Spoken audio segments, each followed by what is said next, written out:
welcome back to the stream, my dear friends. Hello, hello. I hope you are having a good time and are ready to continue to do so by joining me here for some more solo RPG goodness.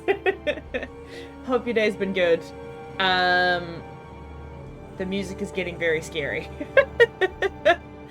One moment, please. Yes, we are back today with some more solo RPGs.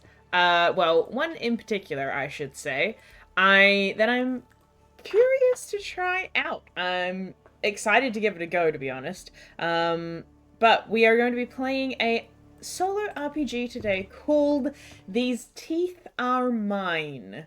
It is a solo RPG made by the creator called Ursa Dice, which you might be familiar with. They're also the person that created the game Fine Familiar, which I believe has been done as like a one-shot once or twice on Critical Role, and I'm sure their work has been used in various other spaces as well. But today we are trying out their solo RPG, or one of them. I'm not sure if they make more than one. We're trying out one called These Teeth Are Mine, which is an interesting game from what I've glanced of it. Interesting in two senses, in that we're using a lot of different mechanics. We got some dice and we got some cards as well.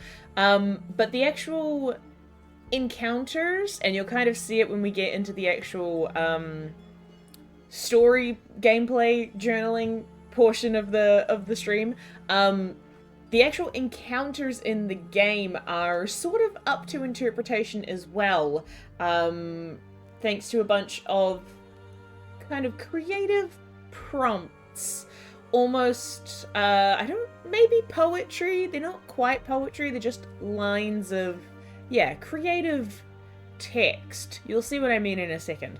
But yes, I am excited to jump into it. I will also say that this game has the potential to be very quick or quite long, so we'll see how we go. But enough talking about it, let's actually get into the thing. Here we go. The page formatting is also a little bit strange because of the way that I have to view the rules. I can't scroll side to side on them, and they're formatted more landscape. So I'm sorry that the rules are a lot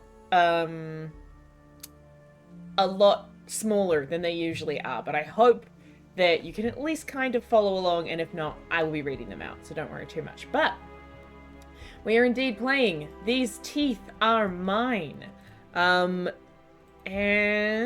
where are we? Here we go. A Tooth Wraith is born when a wolf pup grows their first milk tooth. The wraith is bound to that pup and the corporeal, the mortal world, until the final one is lost. Once the final fang is collected, a powerful instinct is awakened within the wraith, and it begins its journey to the Incorporeal, a home which it has never known, through the needle-carpeted moss scent of the forest, with its hoard of precious teeth. You are a Tooth Wraith! Yay! The last deciduous tooth has fallen from your bound pup's head, and you now feel the call. You must tear yourself away from the corporeal and begin the journey. This game is designed for one player, though if you have prompts in the chat, you are most welcome to include those. To play, you will interpret the names and descriptive poems relating to shades who lurk within the forest, and create a narrative around how you defeat them or how they defeat you. To play, you will need these rules and the shades page, which we do have. It's the following page. You're going to need two 20-sided dice, which I also do have. I have a plethora of 20-sided dice. You will also need a pack of standard playing cards with the jokers removed. I indeed have that as well. We are once again playing with our lovely Nerd Fighter cards. They're very gorgeous, my go-to role-playing cards. So we definitely have that sorted, and we have a way to write things down. You can see we've got our Wraith Journey journal set up on the side there as well. Which means that we are good to create our character in the section called The Becoming. In the Corporeal, you collected the fangs that your bound pup lost, leaving them gifts in return, as the age-old bargain dictates. The music is getting dramatic again. Next song. Yes, leaving them gifts in return as the age-old bargain dictates. While you watched your bound pup grow, you took on aspects of their personality which stay with you on the journey. Write down 3 words that represent your strengths. For each word, write a story of how your bound pup gained that strength. Ooh, okay. So we gotta write 3 strengths. Strength. Actually, I do like this song too, but I'm gonna move over to something a little bit more subtle while we're in character creation mode. And I hope that this text is also... Actually, I might zoom in a little bit here. I hope this text is okay for you to read. I've been trying my best to stay away from fonts that are a little bit too jaggedy so that you might be able to read them okay through the stream. So I hope that this is doing alright. Okay, strengths, and then we'll bump that down. Okay, so 3 strengths that we've picked up from our wolf pup. I think strengths. The first thing that comes to mind is energetic. I think our pup always had a lively power about them from the day they were born. Ooh. Born, I know how to spell that. Actually, I will move slightly out so that that doesn't keep happening.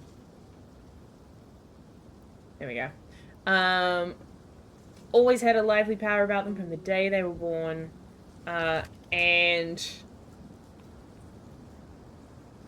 often would outpace fellow members of the pack. Whoop. Members. Members of their pack.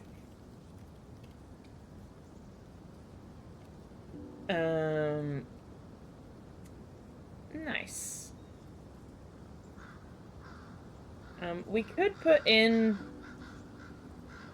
a little bit more of a story, but I feel like, for the purposes of this, I feel like I'm gonna do some little Cliff Notesy bits for character creation, and then we can work further in depth with the stories when it gets to the actual encounters that we come across in the forest, just because I know that it's going to take me a long time to think through those. So this first bit, I'm kind of going through with a little bit of a pace. Okay, so first ability, they are energetic. Well, first strength, they're energetic. What are their other 2 strengths? 2 more strengths for a wolf pup.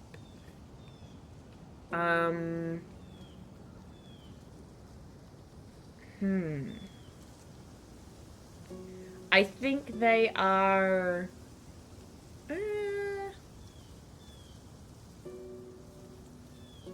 I think they are sharp. But, like, physically sharp. Time and age have not yet worn down their sharp edges. Their teeth and claws are still vicious. Yeah. I think they're still a pretty new pup. So I think that they are... I know there is some sense to, like, honing your claws over time, but I think that they are so young that like their teeth are still very sharp. They haven't broken anything yet. They've still got all their claws and they're still quite nippy. Yeah, nice.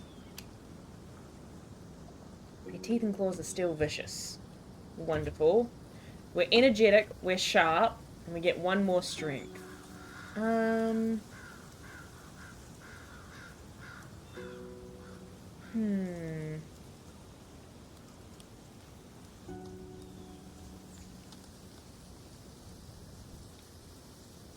more strength.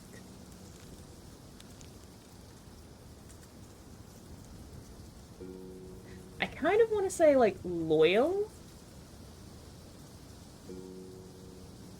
But I'm also aware that we're going to be going through this journey on our own rather than with our companion pup.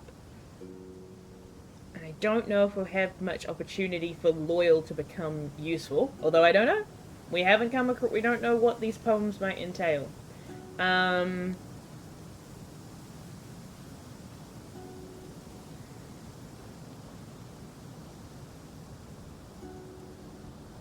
I think oh, I don't know how to insert that special character. It's fine. I think as a strength, I'm actually going to put down that they are still quite naive as a strength.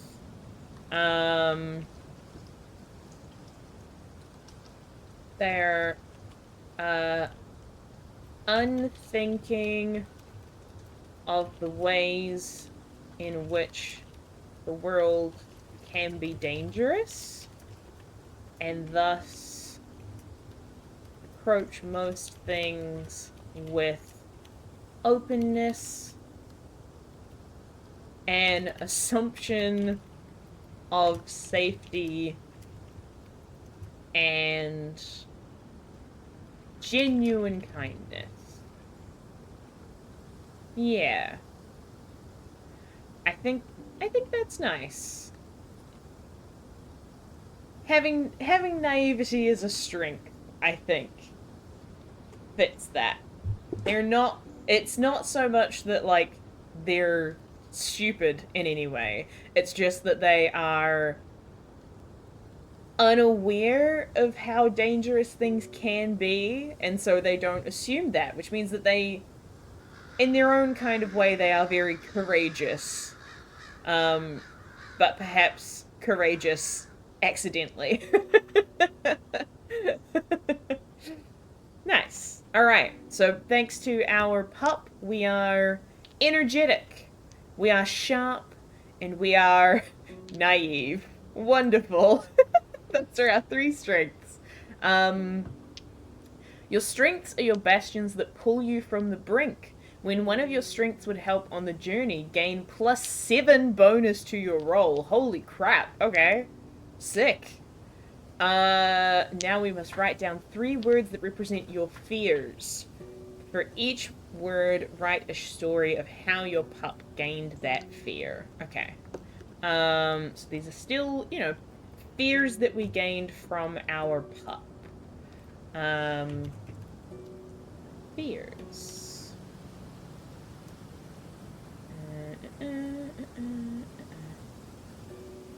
Okay. Fears. What kind of fears would a young wolf pup have?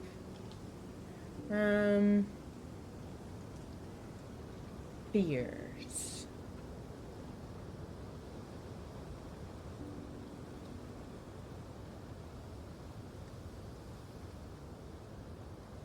I think maybe one fear is hunger. I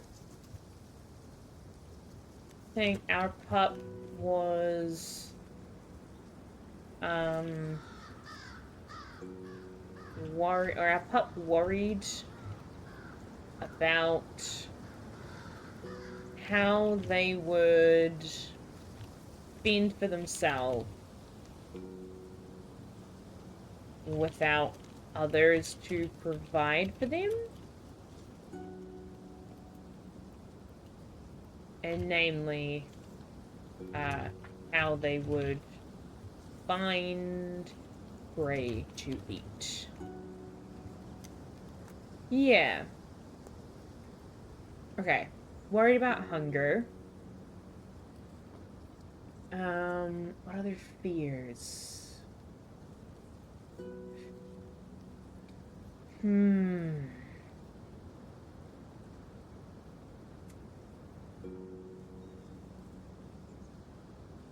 Ooh, I think maybe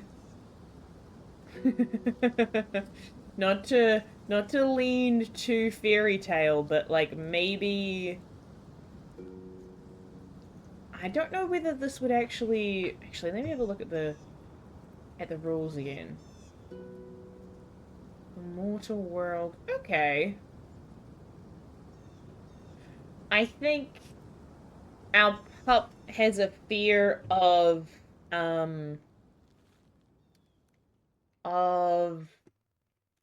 artificial things. After... Is this the very noisy one again? It is. Let's go here. I think after a... Whoa! Whoa! There we go. Jeepers. After a...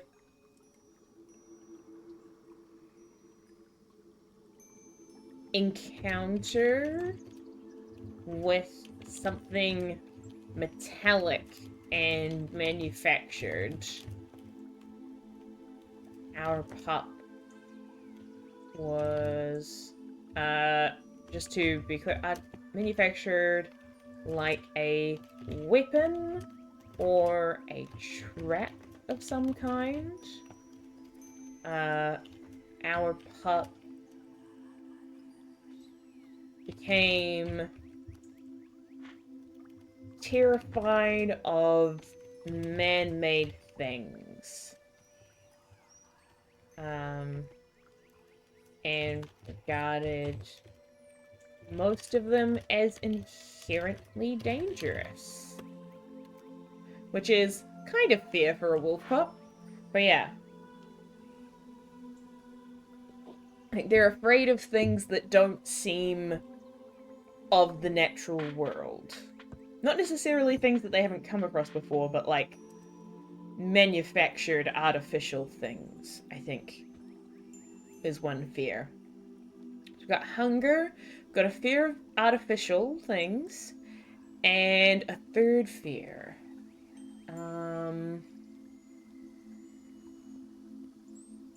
Ooh. Okay. I think our third fear is a fear of silence. I think,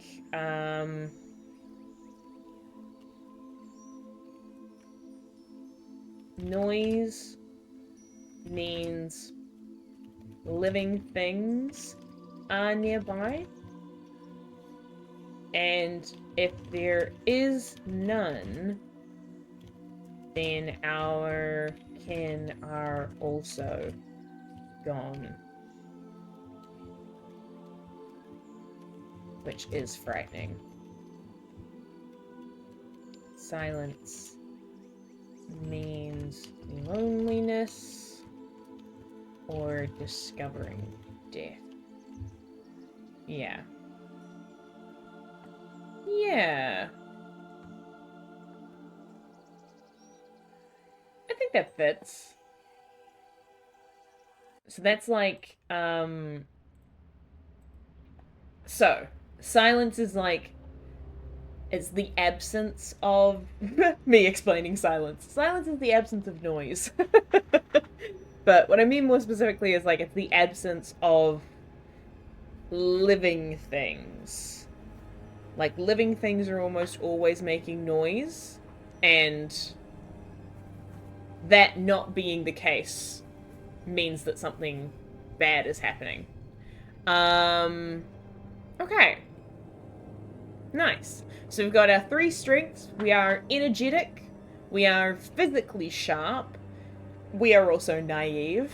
And our fears are fear of hunger, fear of things that are artificial, and fear of silence.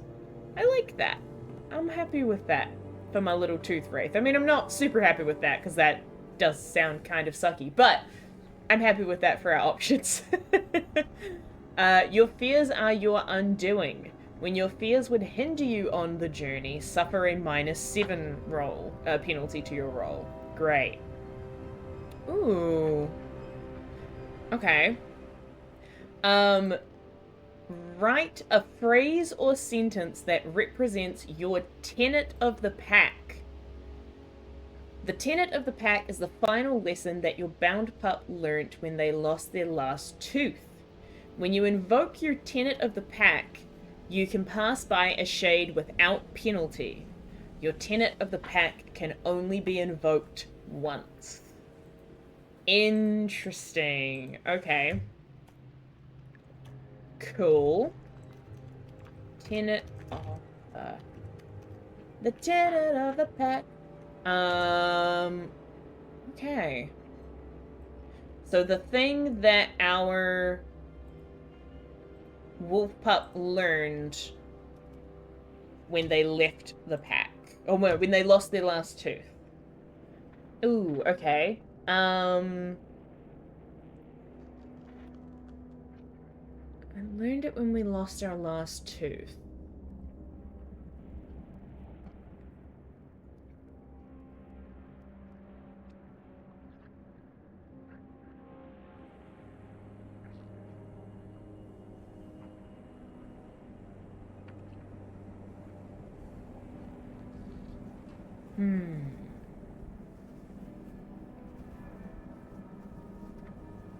I think the thing that we learned... Hold on, I will come back to the exact wording of that in a sec. But what I think happened is our pup tried to fight a creature of the forest.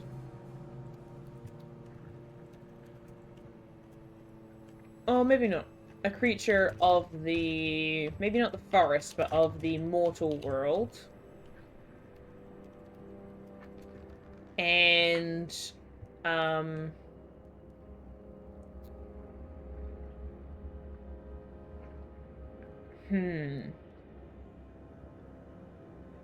and was about to win when the rest of the creatures pack, I'll put that in quotes, pack, arrived and outnumbered them. The pup nearly lost the confrontation, but our own pack arrived shortly before that could happen with an acknowledged stalemate. The two groups parted.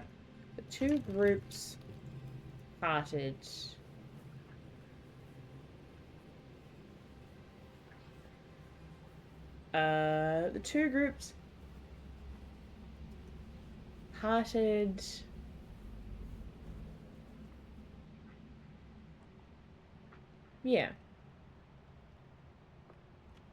on even terms.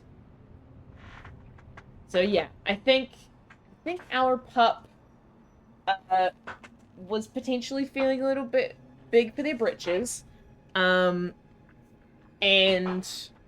maybe was trying out being a hunter for the first time, and so tried to attack something in the mortal world, And when that happened, that creature's family essentially showed up and started beating our pup's butt. And then our family showed up so that everything was kind of on a level playing field. And then the resolution of that was just everybody being like, all right, we don't need to do this. You take your person, we'll take our person. We'll be done with it. And I think the lesson of that is everything of the mortal world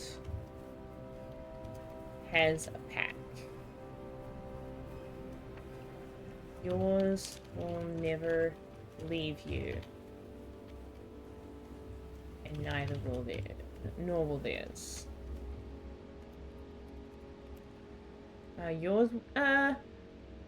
Yours will never abandon you. Oh no, yours will never leave you. Nor will theirs abandon them. Yeah.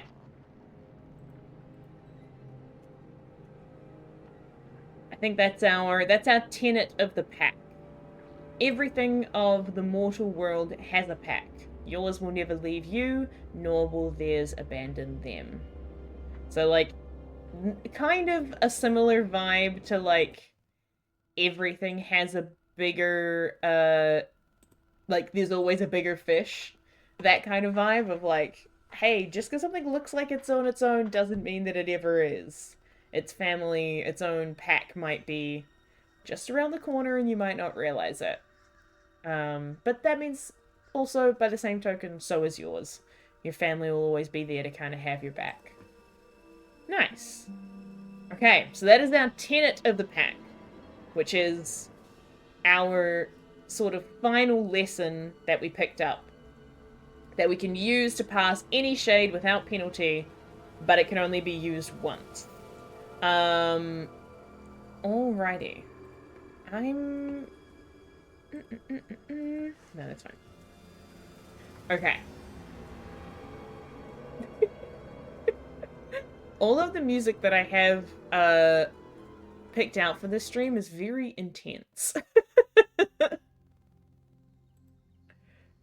Let's try this one for a while. See how that goes. Alright. So, I think that's everything that we need for our Tooth Wraith. These are all of the main aspects of our Wraith. We've got energetic, sharp, naive. We're afraid of hunger, artificial things, and silence. And we have our tenet of the pack, that there will always be a pack to have your back, but by that same token, other things will also have their own pack. Wonderful. Cool. Moving on. We are done with the how to play and the becoming. Now we approach the journey. The journey takes you through the forest, a dark and wretched place of fleeting shadows and lost spirits, to the gate between worlds. Dwelling within the forest are shades, old wraiths who are unable to move into the Incorporeal. They bar the way for any who pass through, feeding on their fears and stealing their memories or their precious teeth. They are the lost, who long to damn any who cross their path to share their fate. Through the journey, you will draw cards from the pack to find which shades stand in your way. Whenever you draw a card, refer to the shades page to interpret their powers and how they might attempt to keep you in the forest. So this, down here, this is the shades page, and it's so big I can't even fit all of it on the screen at the same time. But it's a similar setup to other games, kind of similar to Save Community Radio, or other games that we've used the set of cards for. We've got our card number going down the left-hand column, and then we've got the different suits across the top. And as you can see here, actually, I'll zoom in a little bit so you can see these ones. You can see that rather than like a specific encounter as much. We have these little, like poems, as they are referred to. These interesting little prompts to help us designate or help us come up with what exactly we are facing, such as Heartless the Giant. Their open chest is waiting to fill with little fangs, whose stony skin will never break. They tower over the land.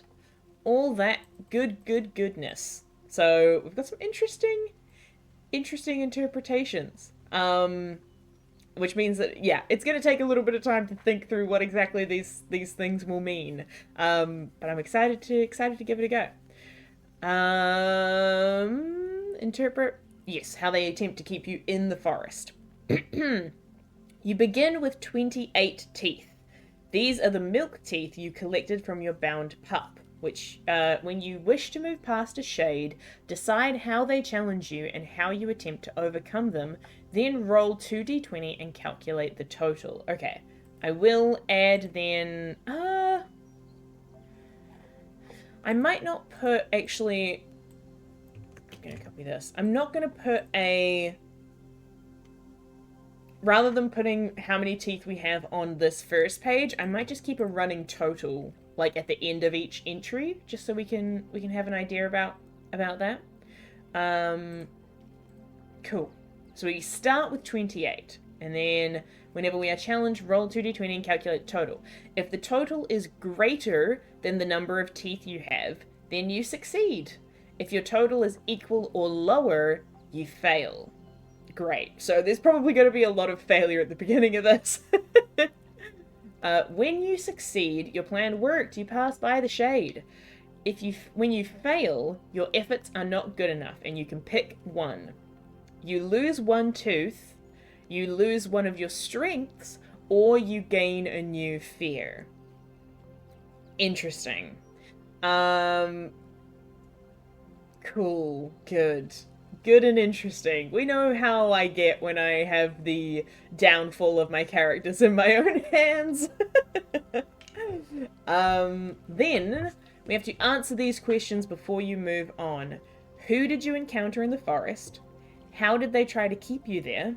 How did you plan to defeat them? Did your plan succeed or fail? If you relied on your strength, how did it help you or fail you? If you were hindered by your fear, did you manage to overcome it? What, if anything, did your foe gain from you? Interesting. Cool. I like them. And we'll probably answer those, like, in the course of writing the entry for that particular shade. Once you have answered these questions, discard the shade's card, shuffle the deck, and continue. Okay, so we're going to be doing a lot of shuffling, which is interesting because, as you'll see in this following line, once you reach the gate by drawing an ace card, you must pay a toll of 2 teeth to leave the forest. So it's not guaranteed that we will make it out of the forest in a timely fashion. We could draw an ace super quick. We could also never draw an ace. Interesting. Okay. And we need to have at least 2 teeth to get out of the forest, which is pretty doable. You know? Sounds pretty doable. If you can pay the toll, you pass through into the Incorporeal and to the bliss of your next life. Your journey is ended. Describe what awaits you beyond the gate. If you are unable to pay the price, then you may not leave. You melt into the shadows and branches become... you melt into the shadows and branches and become a shade. Write 4 lines that invoke your fears to describe the shade your wraith becomes. When you next play, add the Joker card to the pack to represent this new shade, which is very cool. I like that. It's kind of like a legacy game in its own sense. So if you don't make it out on your first go around, then the shade that tried to make it out the first time becomes a new shade for you to encounter, which is pretty cool. Yeah, I like it. Sweet. Alright, so that's all the prep out of the way. Then I think we are into gameplay. So the first thing we need to do Okay. First thing we need to do is draw the shade card. So the shade comes first, and then we roll dice to see if we succeed or if we fail that encounter. So, let's have a go. And we basically got to shuffle these... Basically got to shuffle these every time that we're going to draw one. Okay. Cards... Oh my god. You can't see this, but these cards are so slippery. They're popping out all over the place. So many shades eager to interact with the Twitch chat. Alright. First off the top. Here we go. It is a 7 of hearts. Okay. 7 of hearts. Wallet Island. Okay, what do we get for a 7 of hearts? So hearts is this left-hand column here. And 7 of hearts is... Ooh. Okay, I think actually... What will these let me do? I think I will actually zoom way the hell in the hopes that I might be able to pinpoint some of these a bit better. It's still not great. And it doesn't really work. Dang it. Dang nabbit. Oh, what if I do it here? Nope. Nope. It's like off to the side. Actually, why is it off to the side? That's a great question. Hold, please. One moment.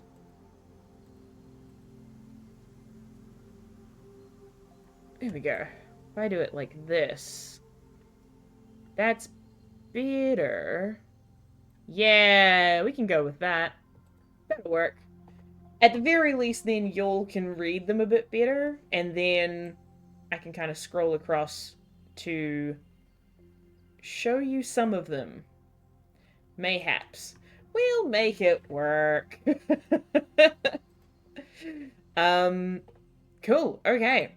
So, but first things first, we got 7 of hearts, which is down this way. It is this entry right here. Eternal Denied. They are the trees that wait, the sky above, the earth below, forever. They cannot leave, for they are here. Interesting. Okay.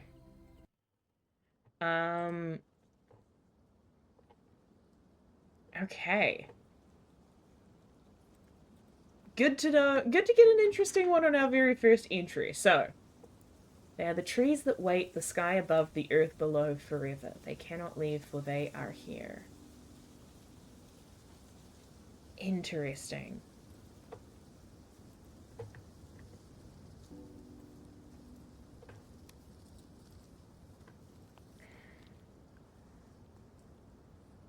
So it's almost like the whole forest. Like the first thing we do is we're encountering the entire forest, which is interesting. But let's also roll to see how well we do. We've got 28 teeth to start with, and then we're gonna roll 2d20, add them both together, and see if we get over 28, we succeed. If we get under 28, we fail, and we got to decide what bad thing happens.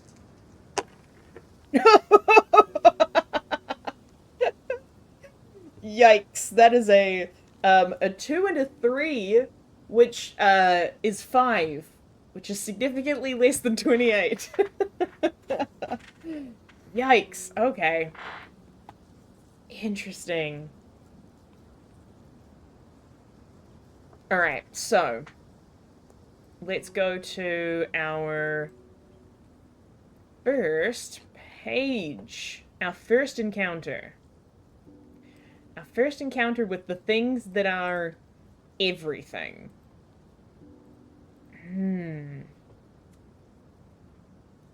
Okay. And I also got to decide how I want to write. I think I kind of want to write this in third person again. Because I quite like changing that up a little bit from the other stories that we did. And giving this a bit more of a narrator vibe.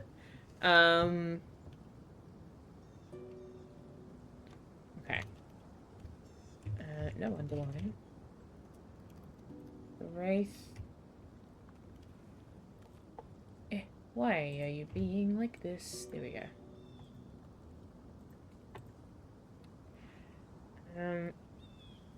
Okay.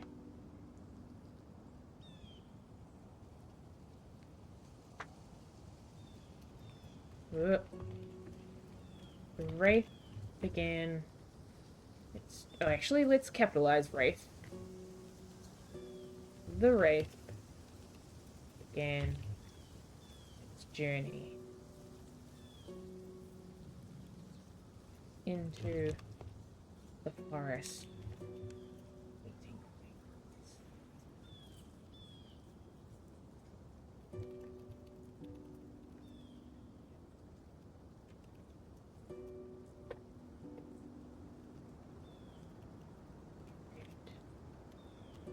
Like deep into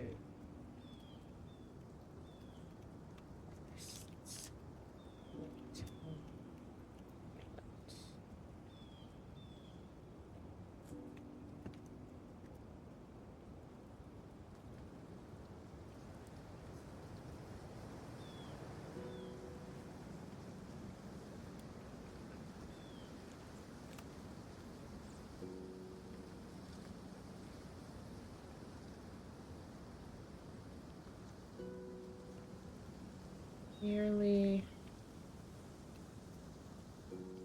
waiting.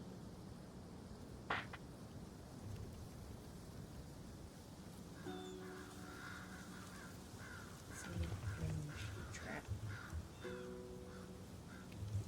Follow the Wraith. Ugh, the Wraith. Another unseen hinged trap to swallow the Wraith. Scrolls.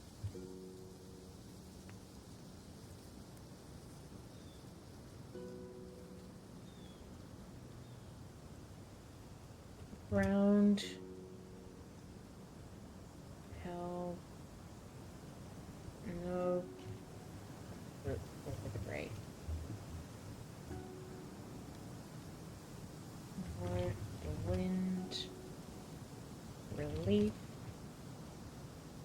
Nor. I am now at PC with dinner. Nice. I hope you are having a tasty dinner. Chat, no problem. Congrats. Welcome to the chat. Ground held no comfort for the Wraith, nor the wind relief, nor trees, creatures to chew.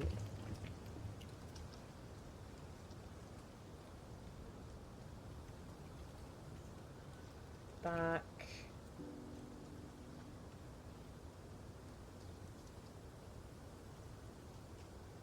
Would not bear. Back would not go. Spag bowl. Nice. Solid. Solid dinner. That sounds delicious. Back would not bear. I think that's right. Bear. Back. Its back would not bear.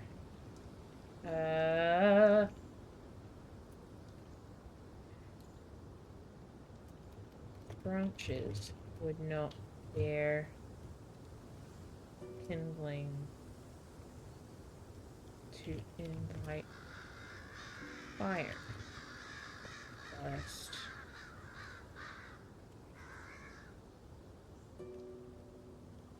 Much warmth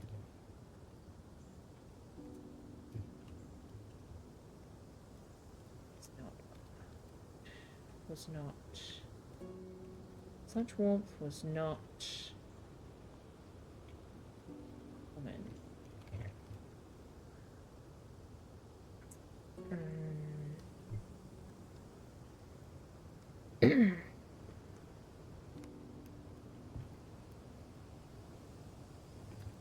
And the effort only. And the boughs snatched and teeth and the rape.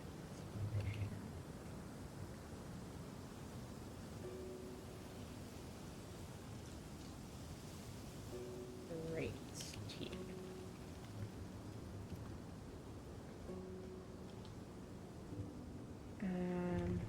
One lost. A small lesson. Not many.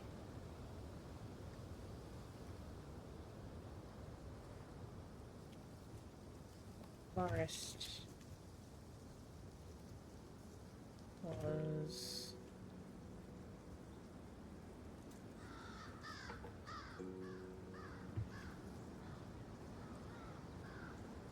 was itself old.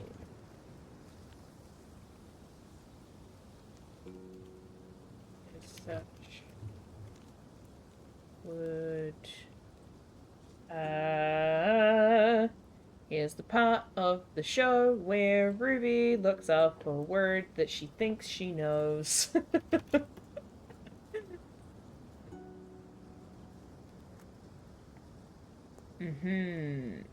Good. I did not know that word.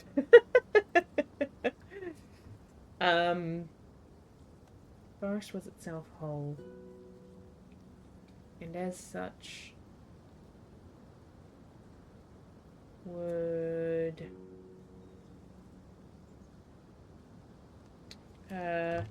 deliver its. Actually, let's also just increase these a little bit because these are a bit close together. Do that. Yeah. This was itself whole. And as such, deliver its.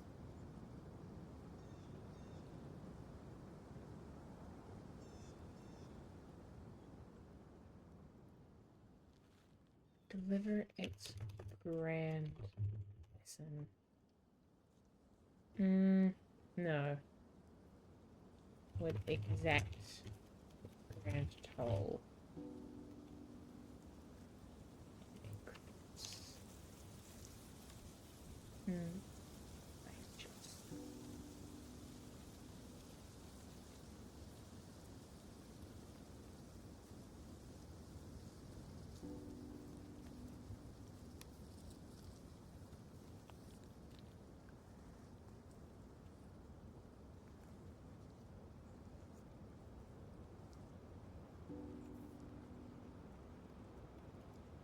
Okay.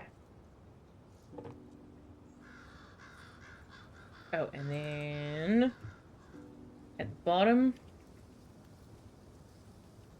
teeth total 27. Ooh, I like how the 2 looks in this font. Alright. Okay. The first encounter, and I guess I will also put first encounter, what is it? Eternal Denied. Okay.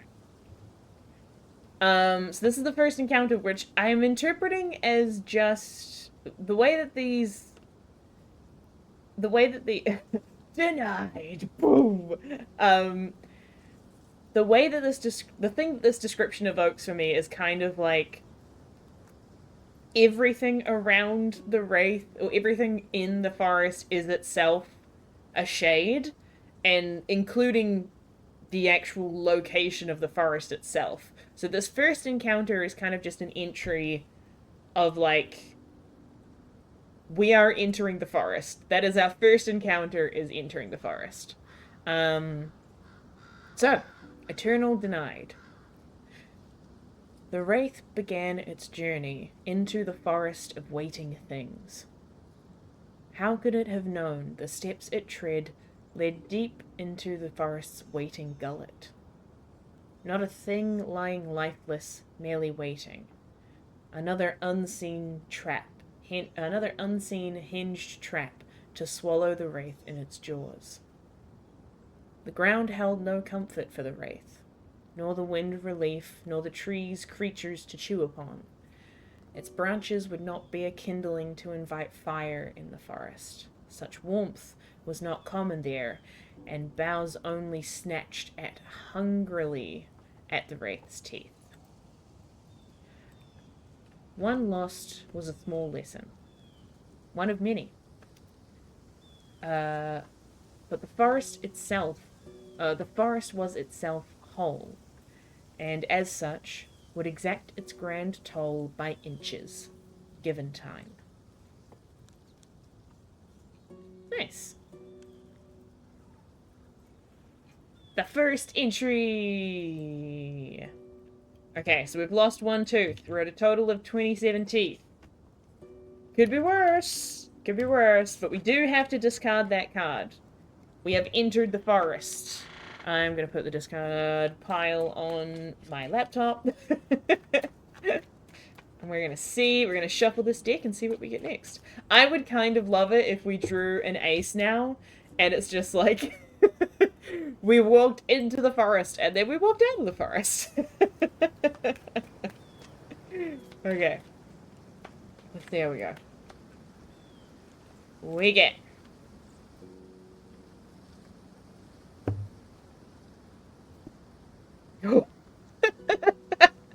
For a second I thought this was an ace, but it is not. It is the 4 of spades. Wonderful. Life's library. Read more books. What a great suggestion. Okay, so the 4 of spades. Spades are over here.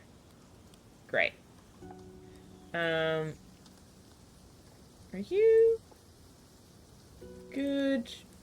Oh, it hasn't. Okay, there we go. Weird. Spades! Here we go. Past a coma, just ate way too much. Oh no! The worst. I mean, the worst, but also the best. Okay, but we also want the 4 of spades. So let's go down to 4.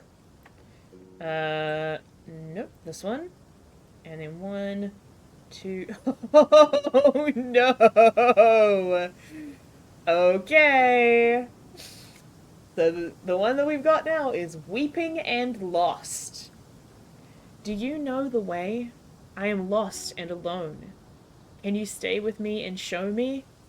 We are lost, no longer alone. Oh. That's also very appropriate given we've literally just walked into the forest and it seems like we've stumbled across somebody else that is also lost. Oh boy. Okay, lost and alone. Oh no, weeping and lost. That's what it is. Weeping and lost. Ooh, okay. Okay.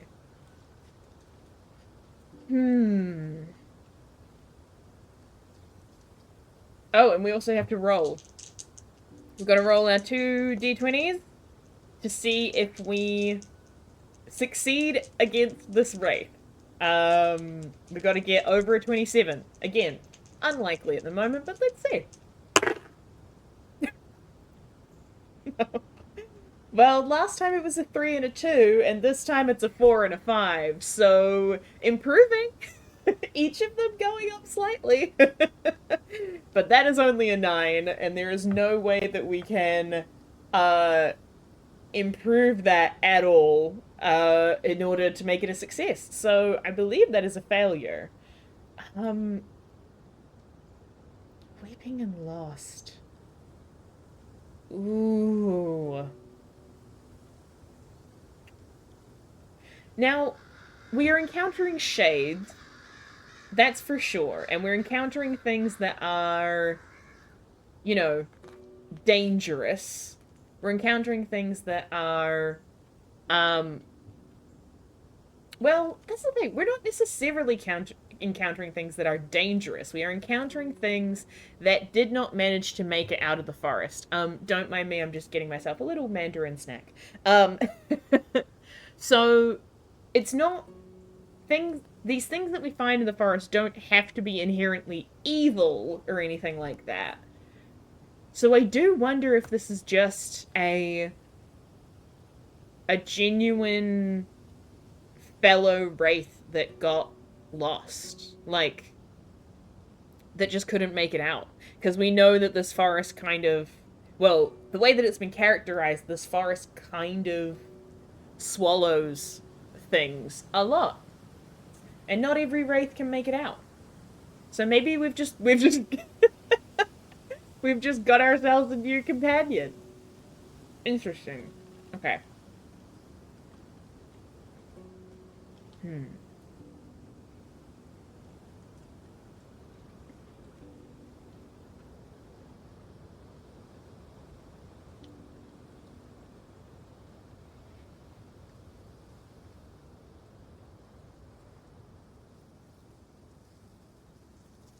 Okay. We haven't really characterized what our wraith or any wraiths really look like. And I'm kind of fine with that, but now that I feel like we've come across another one, maybe we'll need to do that. We need to come up with some way of distinguishing between wraiths. Um.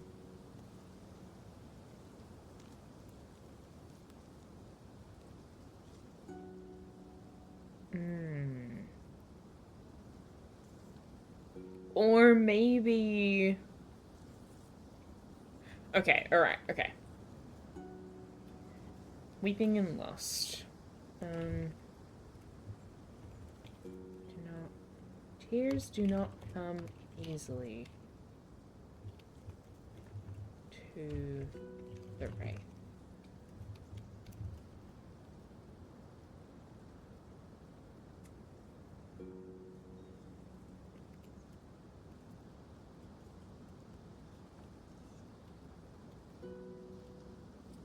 Nothing to be cried.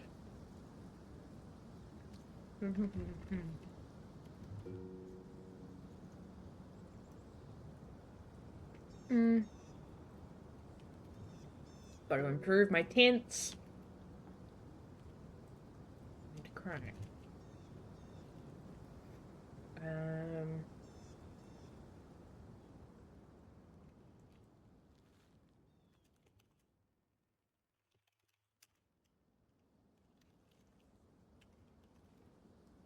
No.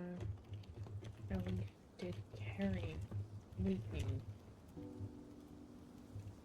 through the trees.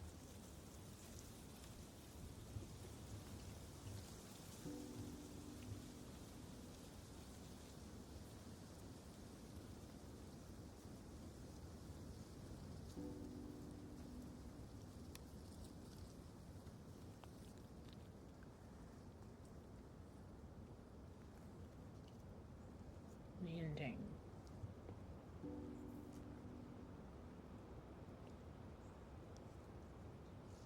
Hmm. Hello, Mark Songs. Welcome to the chat. We are playing a super fun solo RPG called These Teeth Are Mine. It is a very fun adventure where we are playing as a Tooth Wraith, which is the spirit of a thing that was previously connected to a wolf pup until the wolf pup lost all its milk teeth. And now we are journeying through the forest to get to the Incorporeal, which is like our next life, now that our wolf pup no longer needs us. And we have just encountered our second shade of the adventure. This is a TTRPG. It's created by Ursidice, who you might know from creating other games such as Fine Familiar, which is like an adventure where you play as a bunch of wizard familiars going off on your own antics. But it's a TTRPG. You can find it on Drive-Thru RPG or on Ursidice's website. And I believe it is either free or pay what you want to download it. So feel free to check it out. Find Familiar is a fun game. Ah, cool. Nice. Yeah. Yeah, they're super interesting. I haven't had a chance to actually play Find Familiar, but yes, there's so many cool solo RPGs out there. So the second encounter that we're currently writing up is we as the Tooth Wraith. We have encountered a oh that's it. I just had a really good thought. We've encountered another spirit in the forest because if you can't get out, I know this link is about to be blocked, but Ruby, this is the website if you want to post it in chat and pin. Oh, am I writing this game? I am not currently creating the game, but I am playing the game. So you'll see the writing on the right-hand side of the screen. That is the journal that we are playing this game with, basically. We've been doing a bunch of these over the last little while. Actually, here we go. I will pop. This is. I believe it's gonna let me do the thing. Oh, maybe not. Copy and paste. There we go. Check. Nice. Ursa Dice. That's Ursa Dice's website. If you want to check this one out. And they've got so many different systems, but this is one from 2020, 2021, maybe? 2020, from the 2020 collection. Yeah, 2020. So many solo RPGs. Yeah, we've been doing a whole bunch of them. This is like the 8th or 9th one that we've done over the last couple months. They've been super fun. Okay. So, the second encounter. We've just encountered another Wraith. And when it comes to an encounter, you have to roll 2 d20s, add them together, and then if that number is more than the total of teeth that you have from your wolf pup, then you succeed at the encounter. If it's less, then you fail. We have failed because we have 27 teeth, which is kind of hard to roll over. 2020 solo RPG seems appropriate. That's also very fair. There are honestly quite a few solo RPGs that came out over pandemic lockdown times that are focused a lot on journaling and loneliness. That is, you know, it's a brief snapshot of life at the time.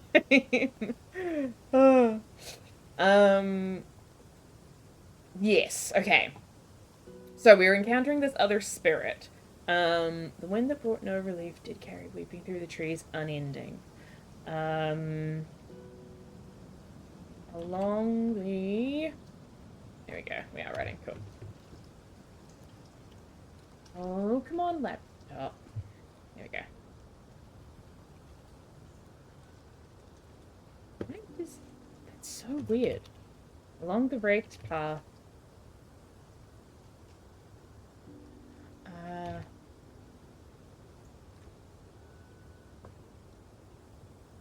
So weird. Along the Wraith's path was its source. Barely flickering. I'm trying to decide if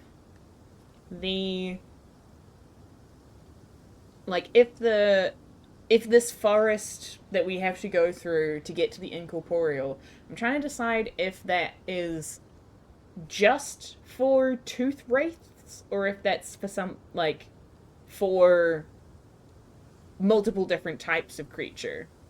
So whether it's just for wolf guardian spirits of some kind, or if it's for all different types of animals. Or maybe not for animals at all. Maybe this is ooh, actually, maybe we don't have to answer that just yet. Because I like the idea that this other spirit that we're coming across has been there a very long time and has failed to get through the gate. And so because of that, they've lost a lot of the aspects of what made them connected to their previous creature or being. And so maybe they're just like you can't even tell anymore what they used to be. They are now just a kind of flickering light, like a candle, of what may have once been a thing, but it's like barely possible to tell now. What has happened so far? We've literally just started. So the previous entry was us entering into the forest. The forest is the transitory trials that you have to get through to get to your next life. And the only previous entry we had was the hey, thank you for following. Was the entry into the forest, which kind of revealed that the forest itself is sort of a living thing, that, as well as being this transitory place, kind of swallows people and the spirits that don't manage to make it through. We also discovered, we did some character creation, so the details about our Wraith that we've got here. We have our Wraith's strengths and fears, which are things that we have picked up from what our wolf pup used to be like. So one of our strengths in total are energetic. We're pretty energetic. We have we can keep going and going. We are very physically sharp, so we still have like sharp teeth and sharp claws to be able to defend ourselves maybe or attack other things. And I think the one strength that we have, because we were protecting a wolf pup, so it's quite a young wolf, is that they and we are still a bit naive. We haven't necessarily learned all the ways that the world can be dangerous, and so we approach things from a very open and trusting and friendly place. Our fears that we also picked up from our wolf pup is that we have a fear of hunger, a fear of, not being provided for or not knowing how to provide for ourselves. I think we have a fear of the things that are artificial. So, like, maybe the wolf pup encountered a weapon at some point or came across a bear trap or something like that, of that nature. And so we're very scared of things that are, like, metallic or clearly aren't from the natural world, are more man-made things. And we also have a fear of silence, where I think that we, in the wolf pup's life, silence meant like loneliness, or would mean that your family is very far away from you, or potentially that like silence also means like death in a lot of ways. If you can't hear things moving around, it means that you're nowhere near the living things. And so I think we have quite a fear of silence, in that it means that bad things have happened. We also have another thing, which is our tenet of the pack, which is a lesson that our wolf pup learned right before we left them, which we can use once in this whole game to basically it's a get out of jail free card. We can automatically succeed on an encounter if we are using our tenet. And for us, the tenet of the pack that we made is everything of the mortal world has a pack. Yours will never leave you, nor will theirs abandon them. Which means that basically you've always got a family and your family will always be there to back you up, but also everything else still has a family. So if you are encountering something, maybe the things that care about them are also right around the corner. So just gotta keep your eye out. And we're not still in character creation. We are now moving on to the journey part of this, which is, for a lot of solo RPGs, a lot of them are based around journaling. So the way that we kind of do it is, for this particular game, we draw a card, and that card will determine which encounter or shade we're going to come across. And then we roll our dice, see whether we succeed or fail, and then, depending on those things, we write out a little entry to determine author just to lay out and describe exactly what happened. And then we keep doing that until either we draw an ace and we make it out of the forest, or we run out of teeth and therefore cannot continue. We need to make sure that we have 2 teeth on us if we get to a gate. Otherwise, we can't get out and we get stuck in the forest. So that's the general gist of it. So yeah, we're not still creating characters. We are now into the section where I kind of mumble to myself a lot and write out the journal entries. And then if you have any suggestions for how you think things would go down, feel free to chuck them in the chat as well. And then I usually write an entry and then read it out afterwards, and then we'll move on to the next one.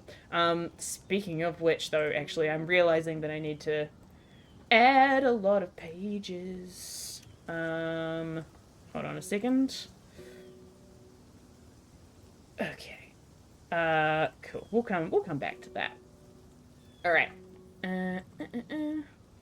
Nice. It's like a live story being read to you. I'm glad it's very fun. And these I will get rid of. Cool. Also playing Sims, so it's stories within stories. Nice. Yeah, I think at one point somebody mentioned it's very similar to watching like a co-working stream, which makes sense. Okay, let me try and get that working properly. Do you use the journal entries in the game, or do they act more as a self-narrative to replace the GM?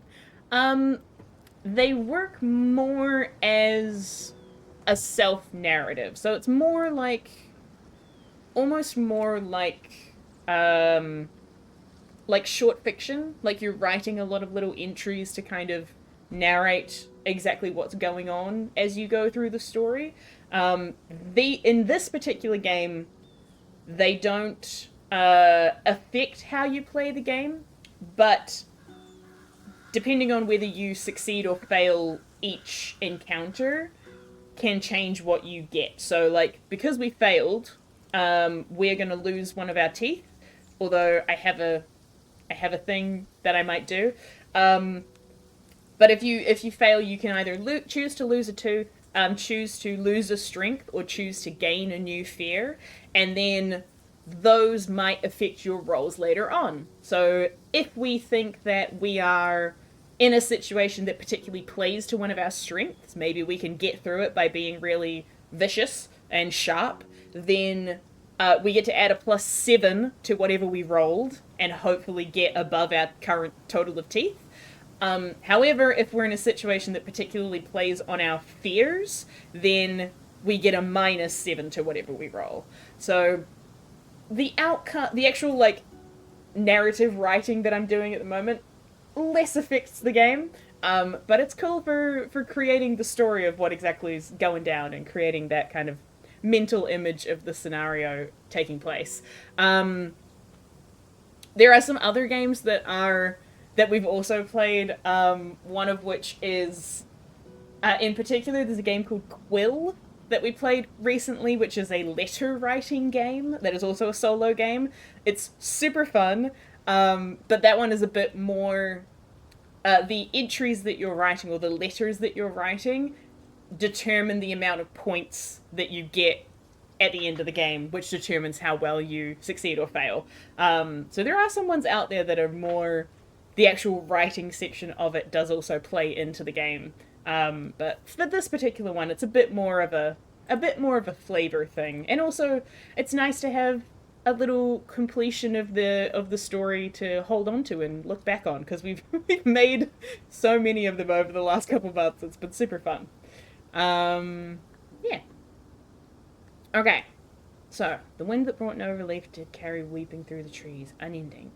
Along the wraith's path was its source, barely flickering spectre.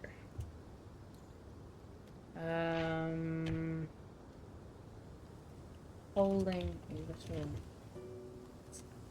together.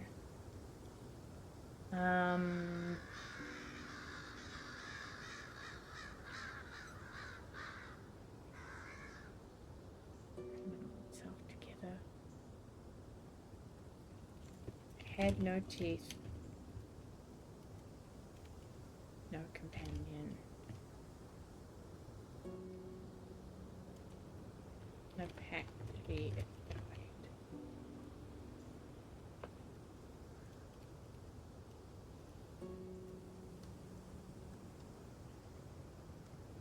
Wraith.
And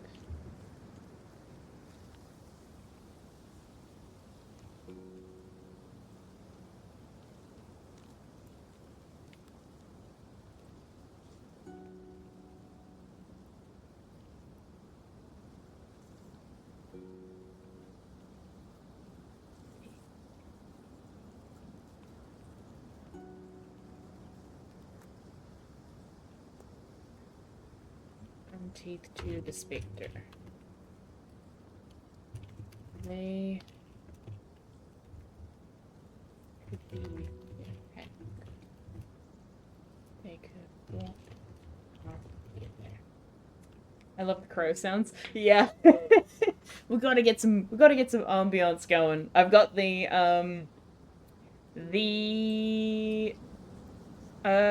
tabletop audio website, which is great if you play a lot of TTRPGs. They do a lot of wonderful music and ambience and stuff.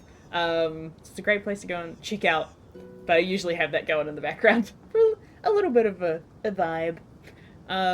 It's the summer of wanting winter to come early. Well, I'm currently in winter, so I don't know, debatable. But fair enough. Hopefully the ambient vibes can chill you psychosomatically. If not literally. Winter wanting it to be warmer, yeah. Basically. I love a good autumn. Autumn is a great middle ground. Should just be autumn all the time. Okay. They could be their pack. They could walk together.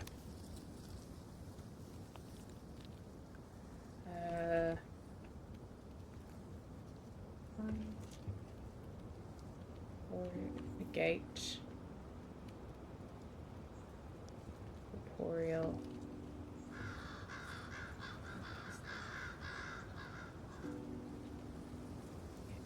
Take.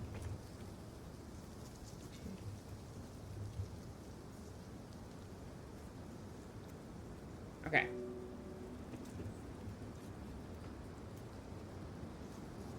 So one thing you will also come to learn, if you come to more of these streams, hotter than hell over here, fall and spring equal best times of the year. Yeah, exactly. 100%.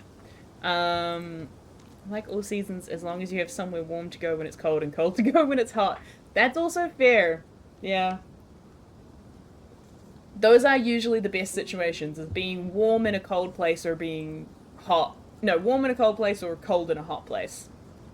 Premium. So, I finished the second encounter.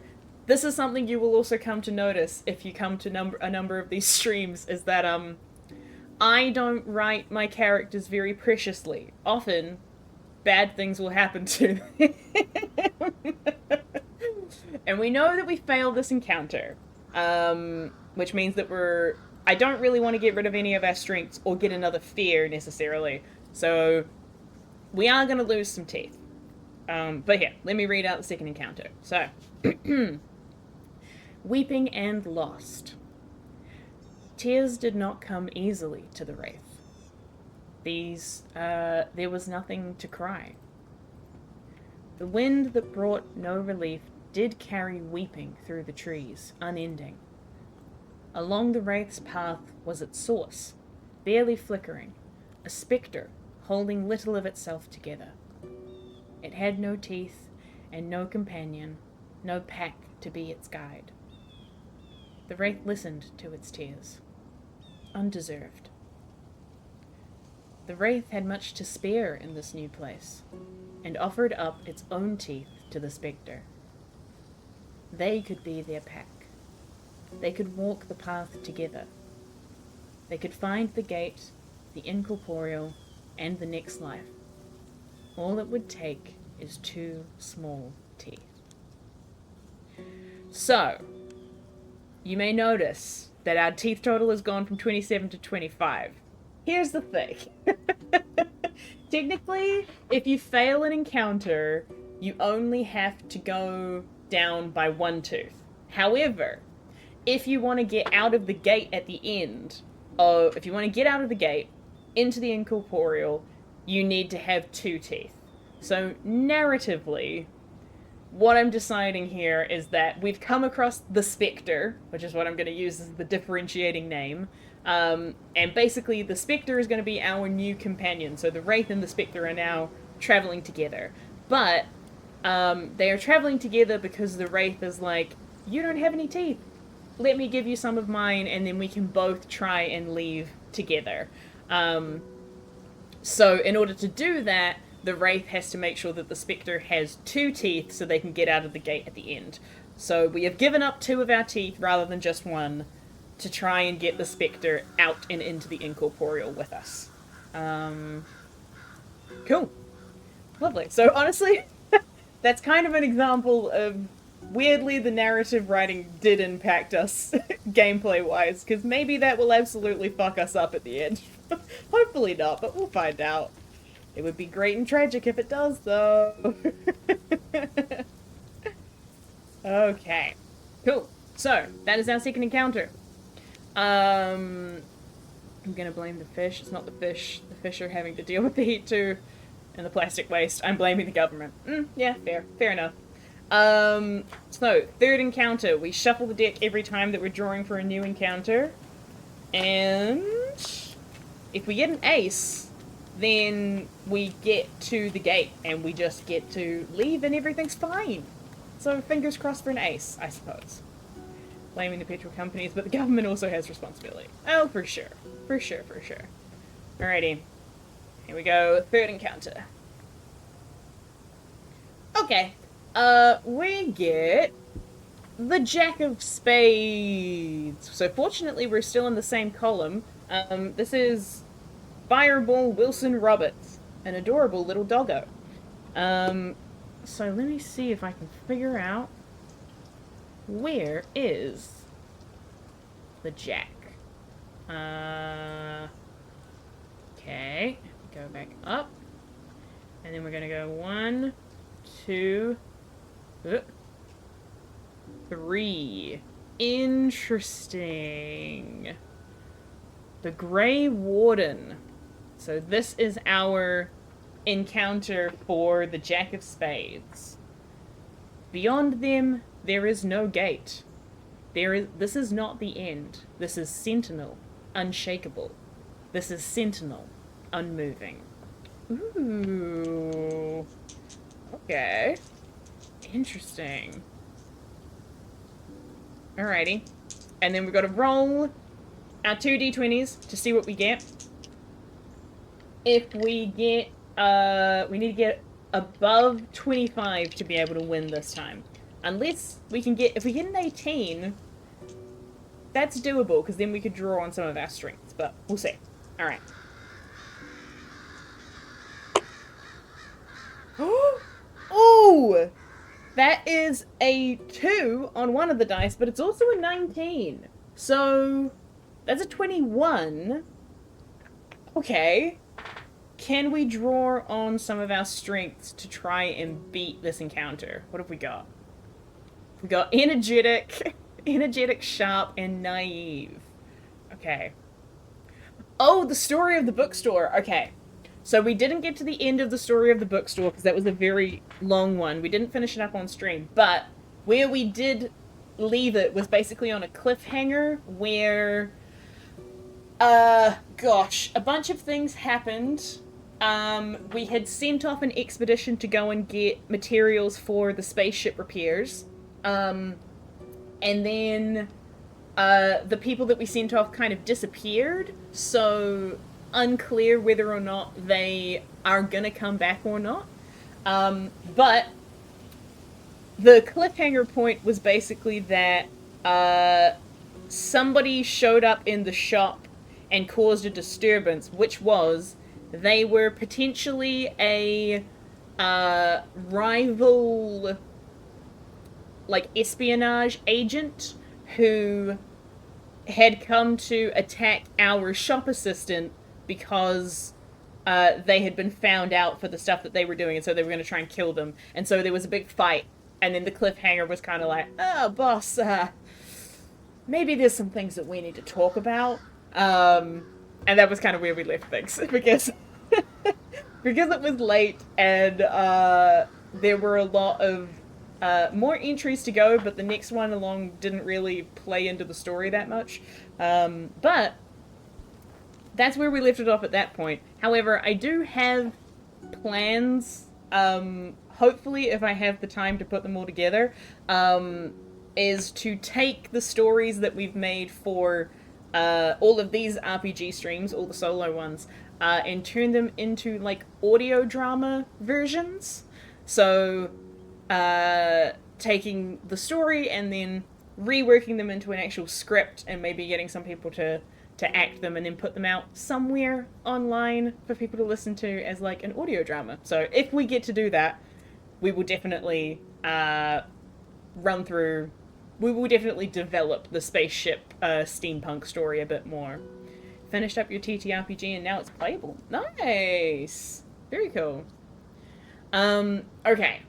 Strengths. So, there is no gate. Beyond them, there is no gate. This is not the end. This is Sentinel Unshakable. This is Sentinel Unmoving.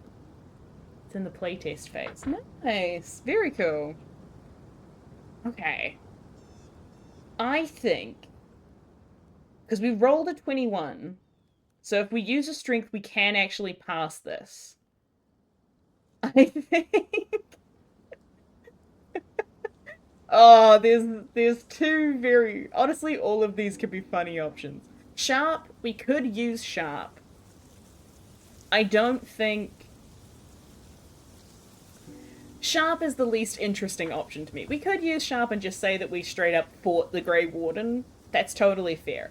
However, one, it is way more hilarious to say that we were too energetic for the Grey Warden and we just exhausted them by being too much.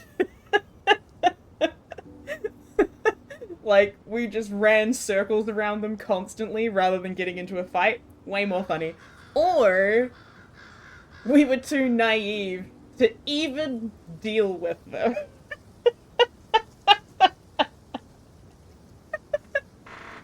Like, I do love the idea of...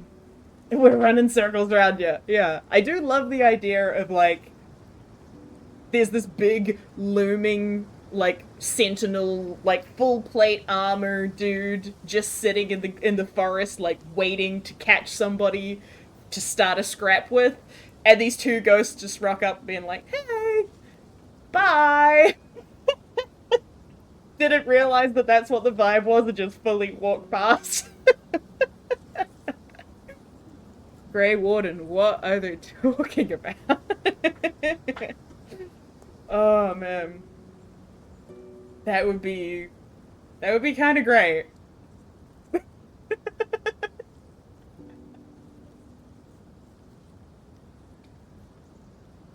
I kind of like that, actually. I'm gonna go with that. I'm gonna go with naive. That's so much more fun. Okay, Grey Warden. Wonderful. Okay. Interesting.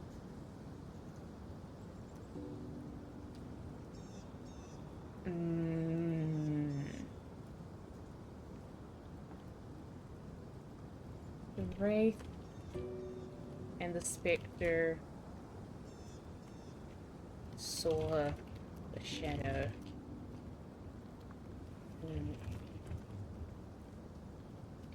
They're behind the trees. I need a giant fan. Behind the trees that held no creatures. It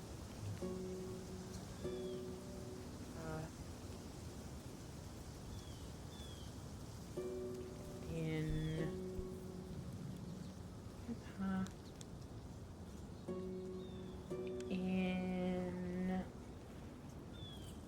what's the word?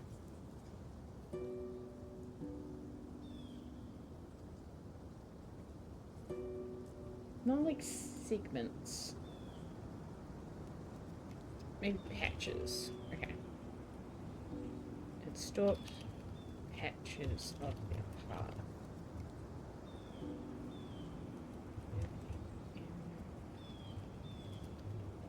Rats.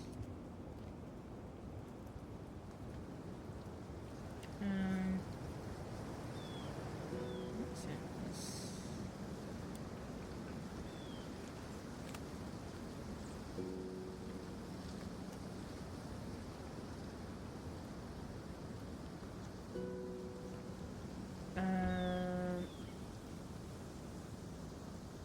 So patches of the path moving in between breaths. They regarded it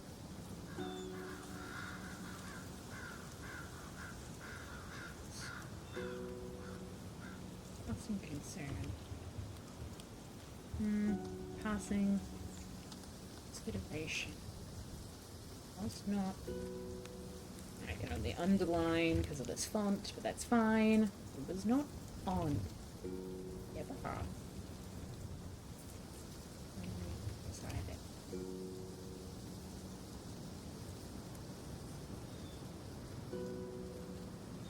Never.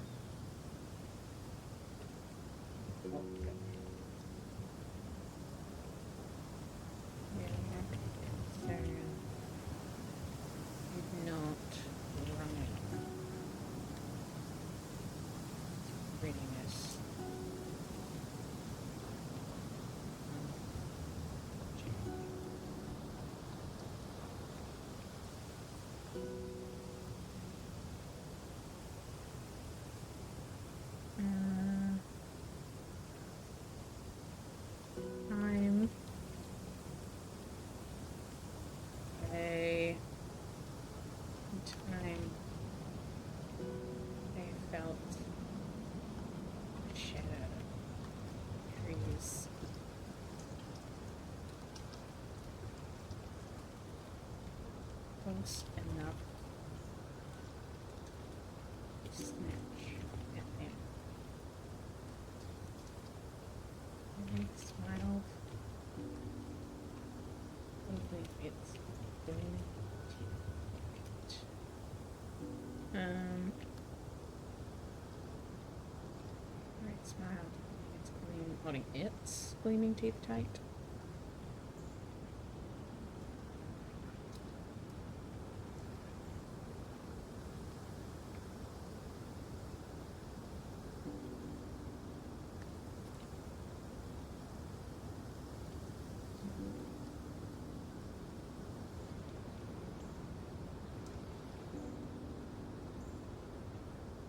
Even in rest.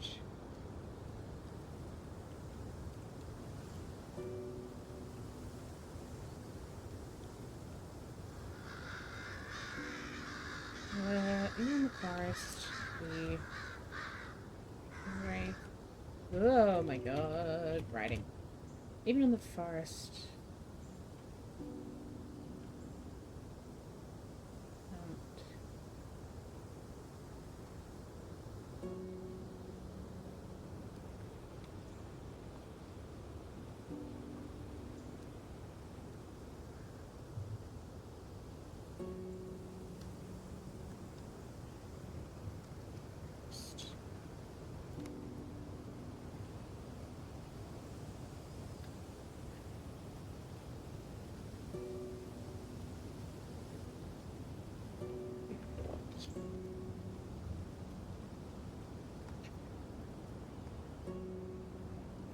Oh.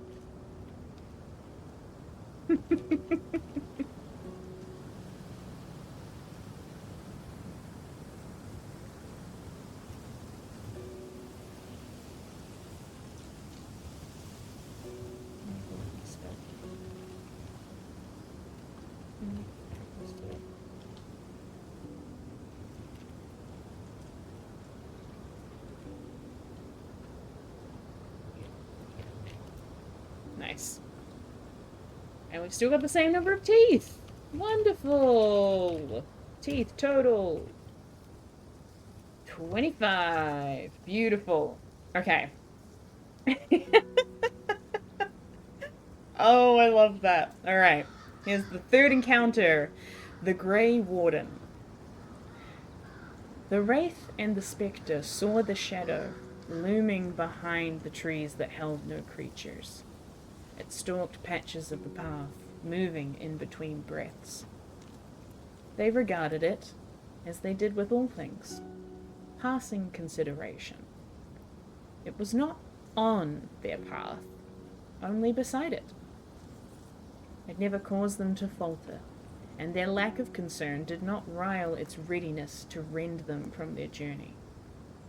In time, they felt the shadow in the trees draw close enough to snatch at them, and the Wraith smiled, holding its gleaming teeth tight. Even in the forest, the Wraith could not lunge first at shadows. If they drew blood, they would be fought, and if they did not, the Wraith must be too much of a challenge for them. No blood was spilt, no fight was fought, and the path continued ahead of them. Total teeth, 25, baby! We got so many teeth up in this here. Nice! Wonderful. That was... I loved that. Just the ultimate... The epitome of just like... Thanks, mister! Well, this be going. Wonderful. Okay. We've taken the Jack of Spades out. Let's see what we get for our fourth encounter. How many do we need to chew with? Well, that's a good question. We have established that there's no food in the forest, so technically none, I think, maybe? Debatable. I guess technically you only need 2 teeth to chew. You just need a top one and a bottom one. Theoretically. As a person that is missing many teeth. That's basically all you need. Alright. Our fourth card. Ooh, we're staying on the spades. We got a 6 of spades with the Book of Good Times. And good aim. Yeah, exactly. Okay, a 6 of spades. I am gonna flick back over this way so I can get down to number 6. Number 6, and then 1, 2, 3. Whoa! Countess Divine. This must be an angel, which means you must be dead. Lie down here, for the dead don't walk. Interesting. Okay. Countess Divine. Okay. So to me, that reads as like a... almost like a siren type figure of that like come here and rest and you'll be totally fine and you'll feel so much better.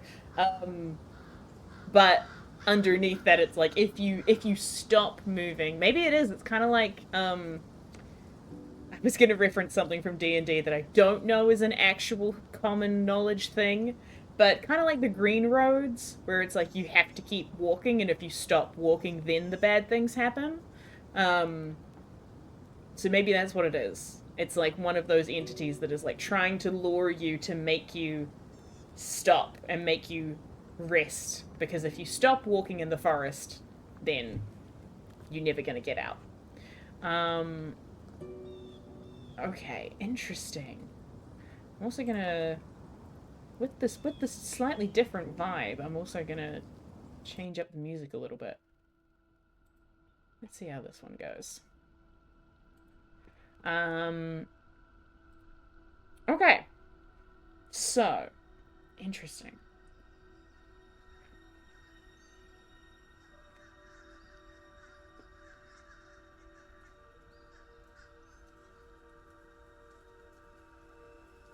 Oh, I can't write the story. I gotta see how well we do. So, rolling 2 dice, we're gonna get over a 25 to succeed. Or have something that'll get us out of it. Let's see. Oh, that's so dang close. Okay, that's a 4 and a 19. I mean, not a 4, a 5 and a 19, so we have 24. So technically, if we use one of our strengths, we can get out of this. Which...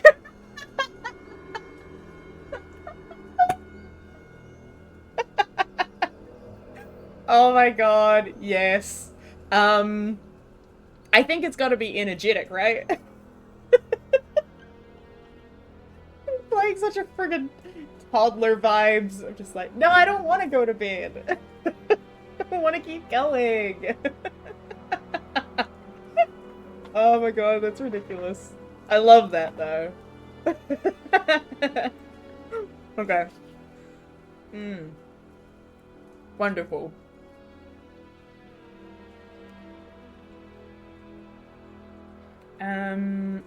Okay.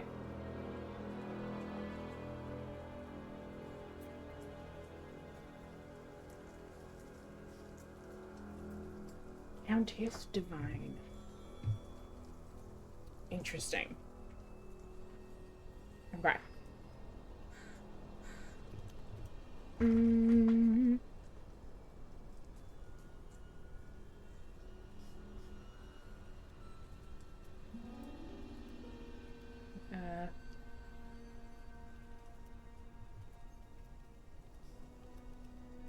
Head.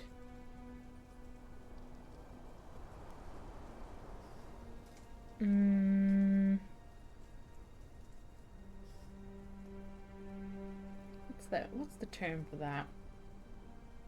I guess just curved.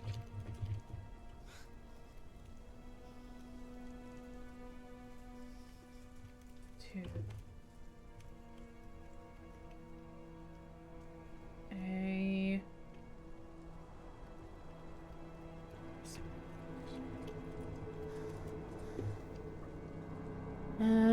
Curve themselves into a circle of respite. The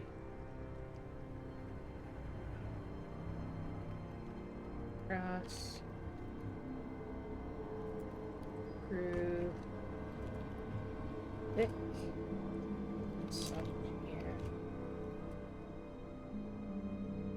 Sky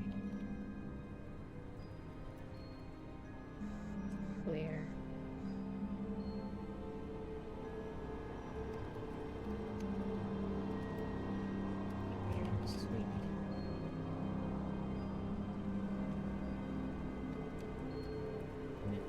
Center. Countess vacant. Alright. Spectre. This is your power. travelers.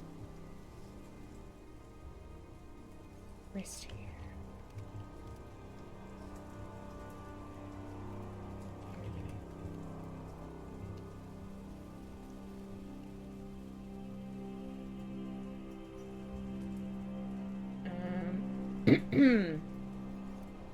Rest here. Your journey will wait for you.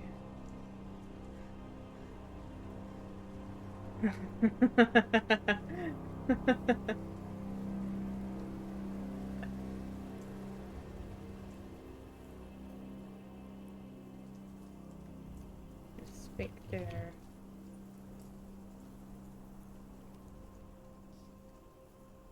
Out.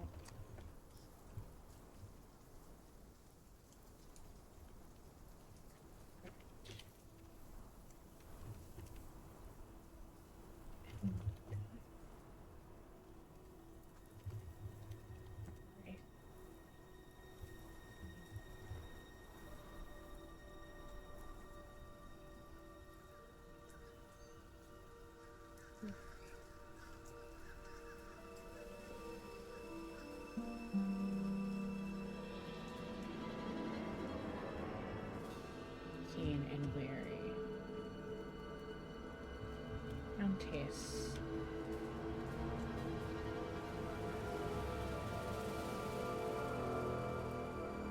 There. Test. No. Countess was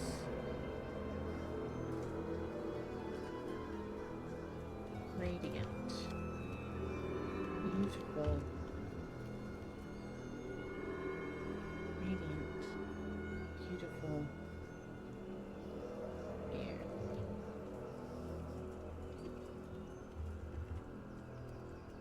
She smiled. She smiled.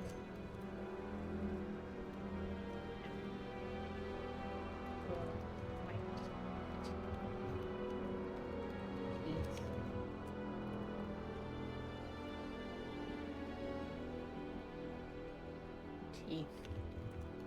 Teeth. Teeth.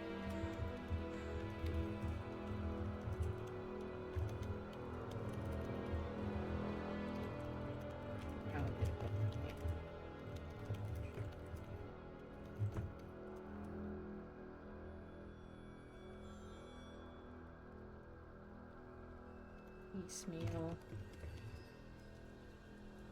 Pearlescent. Pearlescent? I think that's how you spell pearlescent. Yeah, good luck catching that, captions.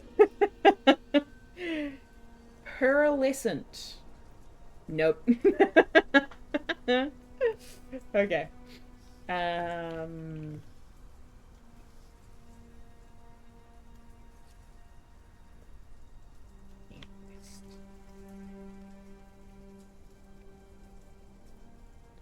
Do not need rest.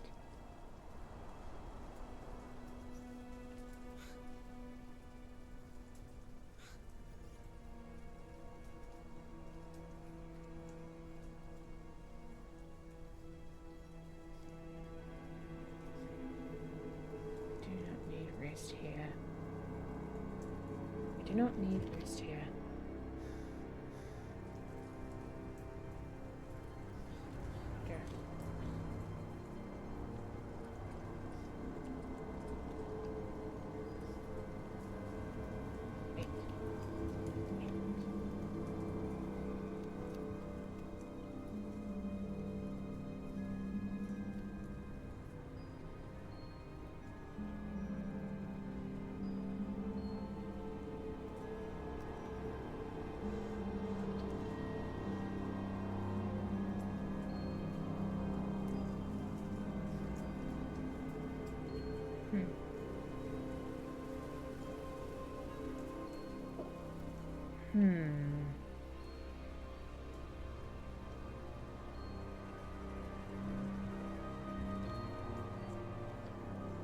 Pair continue on their path. The Wraith wondered. This new waited travelers their journey. She had stolen many teeth. Them. Did she realize? Leave.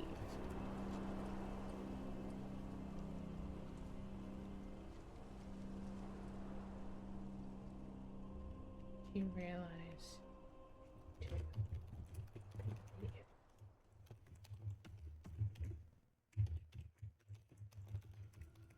Okay, nice. Got through it without losing any teeth. Hell yeah. Okay. Sweet. So this is the 4th encounter. Countess Divine. The trees parted ahead, curved themselves into a circle of respite. The grass grew thick and soft here. The sky was clear, the air sweet. In its center, the Countess beckoned to the Wraith and the Spectre. This is your path, dear travelers. Rest here. Your journey will wait for you. The Spectre had not felt comfort in a long time, but the Wraith was keen and wary. The Countess was radiant, beautiful and fair, but she smiled. She smiled with a mouth of pure white teeth. Teeth upon teeth upon teeth upon teeth. Crowded with them, gorged with them, piecemeal and pearlescent. We do not need rest here, Spectre. Our journey will not wait, but end, the Wraith insisted. The pair continued on their path, and the Wraith wondered if the Countess knew. She awaited travelers on their journey. She had stolen so many teeth from them. Did she realize she too could leave? And we still got 25 teeth. Nice. Thank you, Mark, for the hydrate. Appreciate it. Nice. All right. Cool. Countess Divine. A creepy lady that waits for people on the path and then steals their teeth. Love that. 25. Thank you for keeping a tally in the chat. I appreciate it. Okay. Let's just duplicate some pages real quick. Okay, nice. Let me zoom back in. I'm not quite that far. Alright, so that was number 4? Cool. So we are on to the 5th encounter. Here we go. Amazing. Nice. Alrighty. Cool. We gotta shuffle the deck again. Wonderful. Nice. Actually, that's wild that we've gotten 2 19s in a row so far. But, hey, I ain't complaining. I will take it. Alrighty. Next encounter.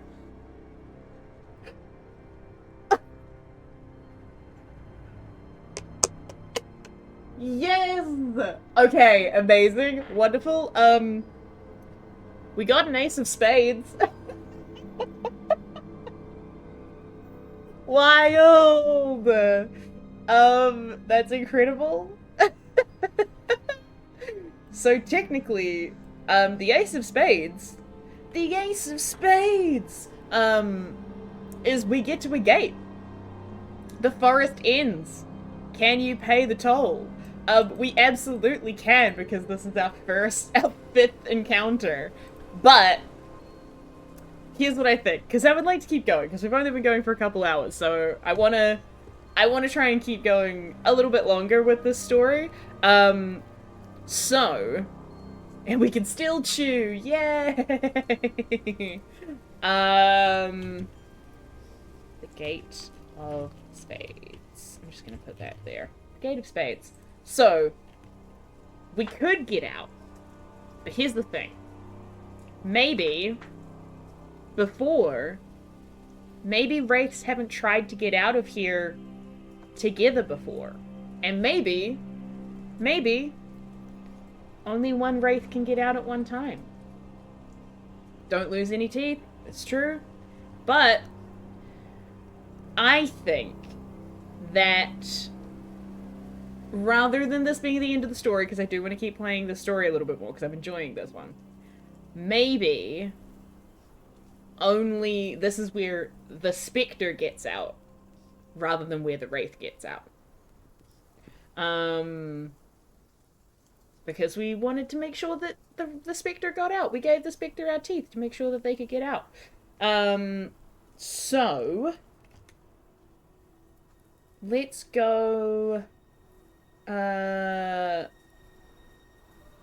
Okay, interesting. Let's also do a real quick, because now we're kind of more here, because we are at the gate.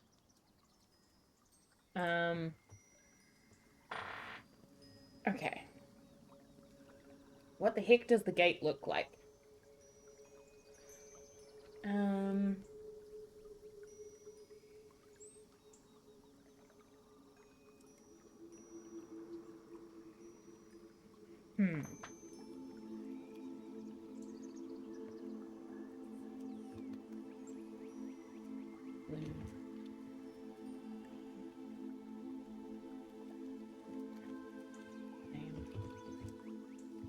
Growing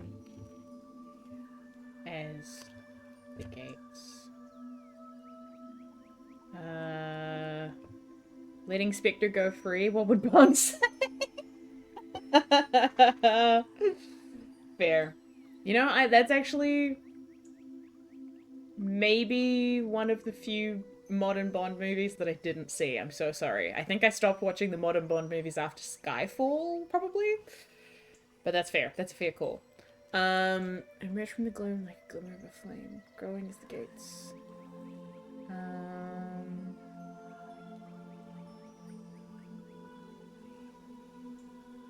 Growing. Right. Spectre. Right.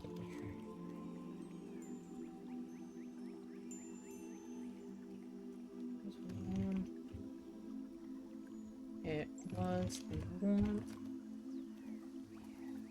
of... No, it was the cool chill of...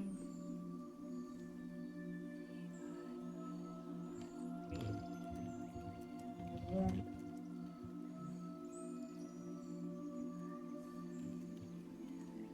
Okay. Of... light. Within. The Spectre cried again.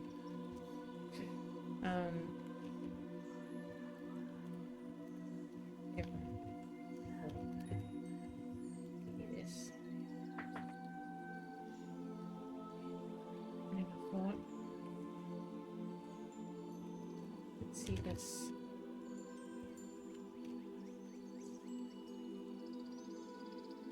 Beyond gate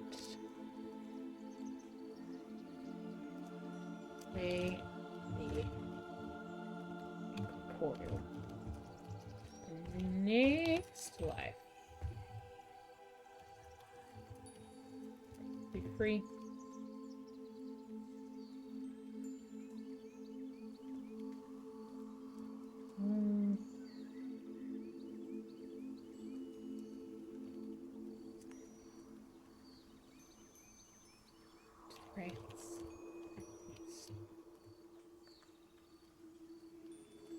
Prospect.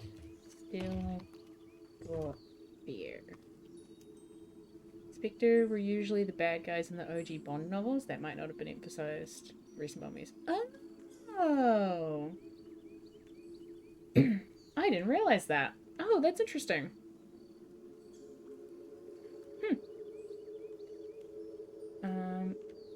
What prospect still brought fear? Perhaps.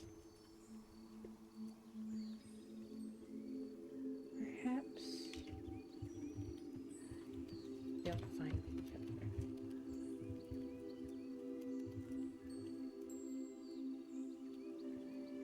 You back.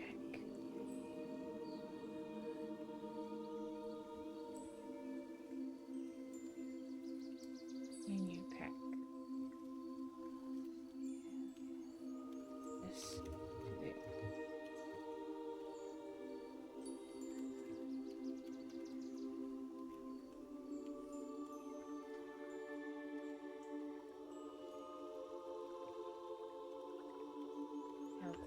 Right. Instead, try tears.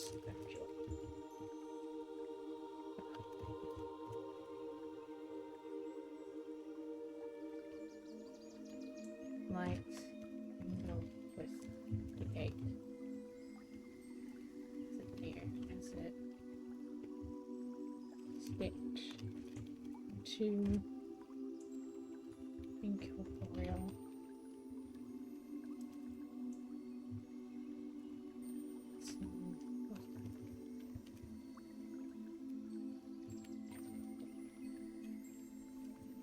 As well as the 8. Right.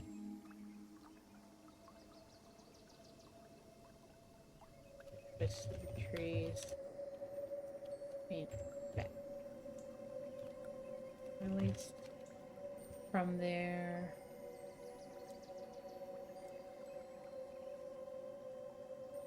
From there.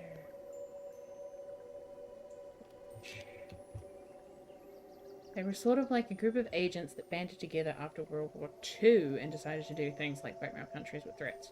Huh. Interesting. Wait, so they're like... When you say a group of agents, do you mean they're like... Are they also MI6 or are they just like everywhere agents? It's okay if you don't know. Don't mean to pester you about James Bond. Now watch. Turned. Stage. To... Turned instead. Clutch.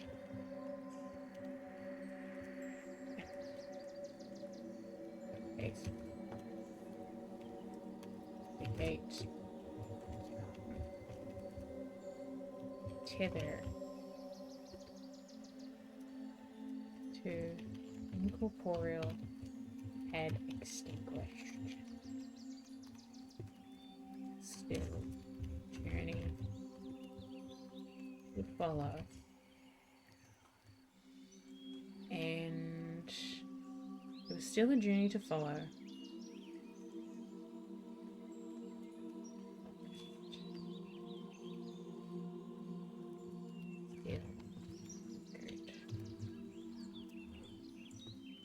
Okay. Oop. See, total 25. What's funnier than 24? 25.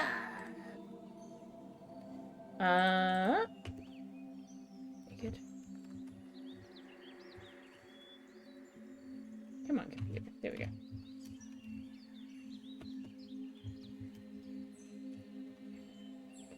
I think they were mostly post-war Germany, but incorporated broke Soviet agents as well. They acted as intermediaries to steal and sell secrets and all sorts of bad things, like a rogue organization. Yeah, gotcha. Interesting. Oh, alrighty. We have done the 5th encounter. The Gate of Spades. It emerged from the gloom like a glimmer of a flame, growing as the Wraith and the Spectre approached. It was the chill of the stream and the warmth of home, a blanket of light ahead of them. The spectre cried again. It had never thought they would see this day. Beyond the gate lay the Incorporeal, the next life. They could be free, all thanks to the Wraith's kindness. But the prospect still brought fear. Perhaps we will still find each other in the next life. A new pack brought from this to there. The spectre smiled with its teeth held tight, and instead cried tears of hope. Its light mingled with the gate as it stepped into the Incorporeal, and soon was gone. As was the light, as was the gate. The twisted trees bent back, released from their watch, turned instead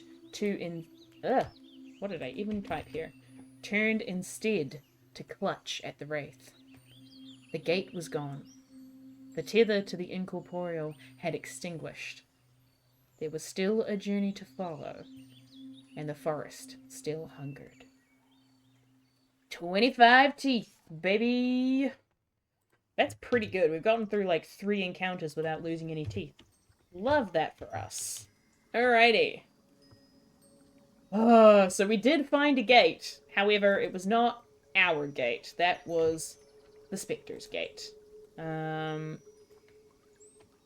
So hopefully we can find another one. Because if not, that would be unfortunate. Alrighty. We got 3 more chances to get out of here. It would be kind of great if we happened to pick up, like, at least 2 more friends, and we just keep letting them get through the gate ahead of us. That would be kind of sweet. Be a very, like, what is it? Is it the red hen? That sort of scenario? The one, whichever one where the protagonist gets stepped all over. Alright. 6th encounter. What do we got? True, but we might end up toothless. It's true, we could. Alright. Oh my god. We got the 2 of spades. We've been getting a lot of spades, which is kind of ridiculous. The evil baby orphanage. Great. Wonderful. Reforming evil babies. Well, I mean, the 2 of spades is right above this. It is literally this one here. Yeah, sorry, these are the card deck that I have, that I use mostly for RPGs is a Nerdfighteria one, which if you're on YouTube much at all, it's the John and Hank Green Nerdfighteria community, and it has a whole bunch of their references on it. And so this one in particular is the Evil Baby Orphanage. Reforming evil babies. It's a great set of cards, I have to say. So yes, if you hear me say something weird, that's probably where it's from. But our 2 of spades is Magaroth the Watcher. Not the Watcher. Okay. Ooh! The tower breaks the canopy. How could you not have seen it before? From the very top, you see them. They draw their lips back from their gums. Ew! Magaroth the Watcher. Okay. Interesting. Magaroth the Watcher. All hail the Watcher! Okay. We gotta roll a 2d20s to see if we succeed in defeating Magaroth the Watcher, or at least not succumbing to Magaroth the Watcher. Let's find out. Oh, oh no. That is a 16, but it is also a 1. Oh boy. So that's a 17. And even if we were to use one of our strengths, we would very much fail. We would still fail by 1, which is unfortunate.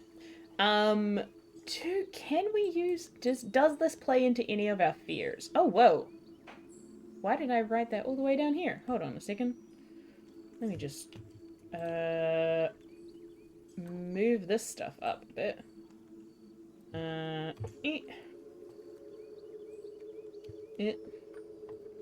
Sorry, don't mind me.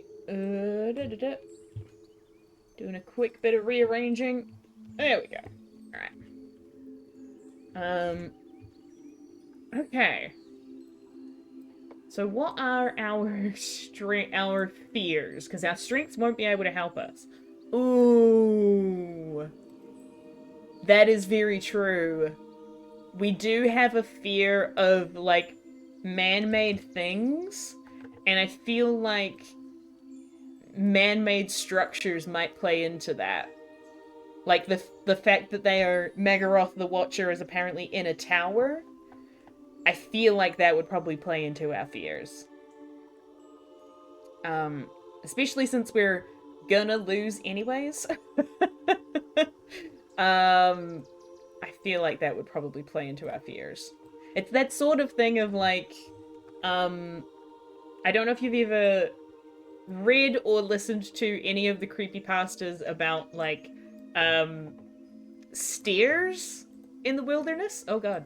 Yeah. It's that sort of thing of like, you know, there are no right angles in nature. That sort of situation where you just see it. And I thought we were winning.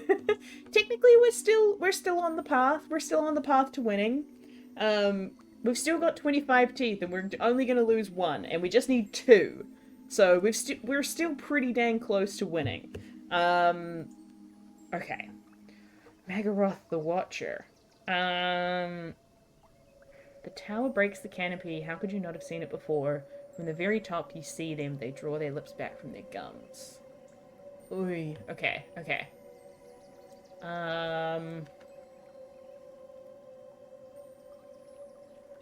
Okay.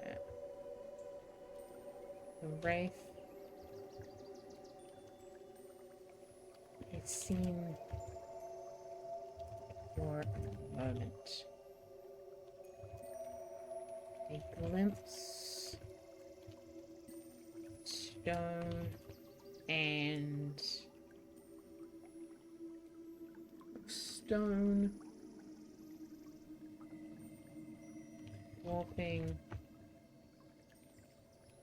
trees around it, but the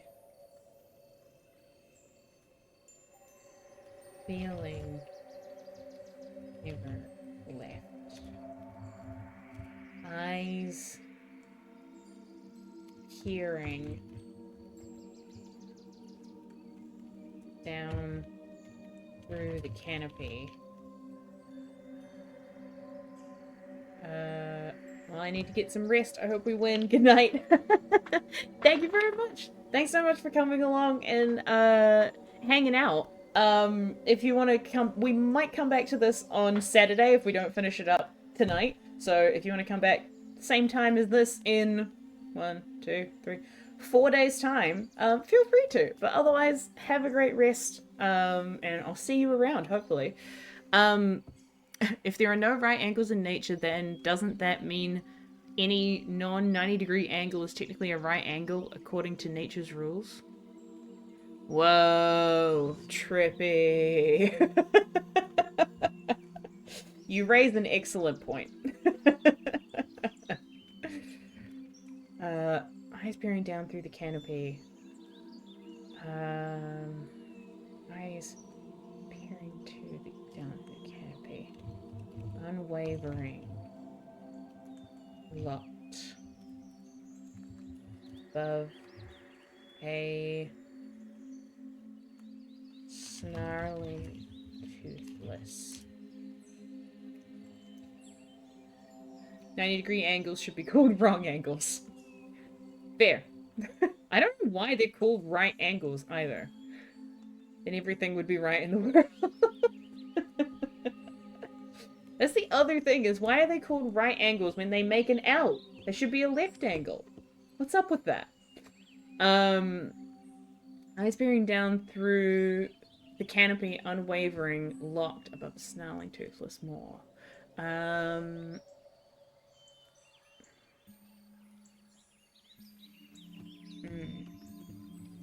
had seen the beacon of the gate. Yeah, gate. Extinguish.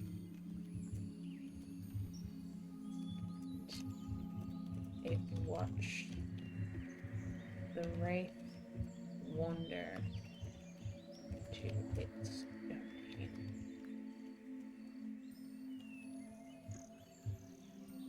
Forest.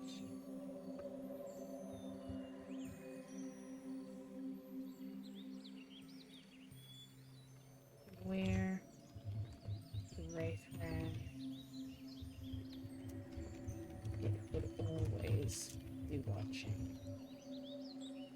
No matter where the wraith ran, whoops, if the wraith ran, it would always be watching,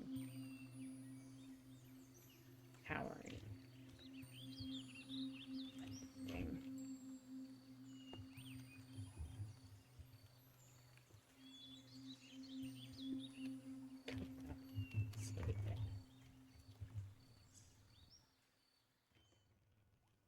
No instinct for a harbor that natural thing.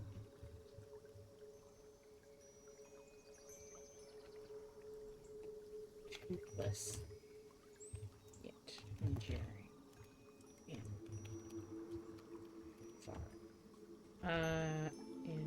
the forest, as hungry as itself. I wonder if it is because of something to do with the concept of nature vertically... Wait, the concept of something vertically level being true. Oh, possibly, yeah. It's a fair point. Right as itself. Ran, hoped. Forest would... What? Gross! Right meaning correct and right meaning straight do have the same root, but right angle derives from the second rather than the first. A right angle was described in ancient geometry as the meaning of two right straight lines with regard to dimensional axes. Homophobic angles, oh my god. Straight should never be called right. Brutal.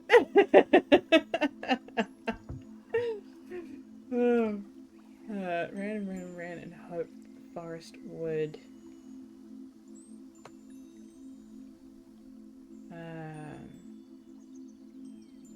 swallow its pursuer.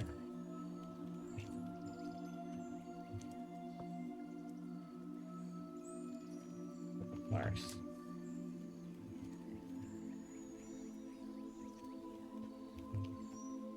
Okay. Teeth.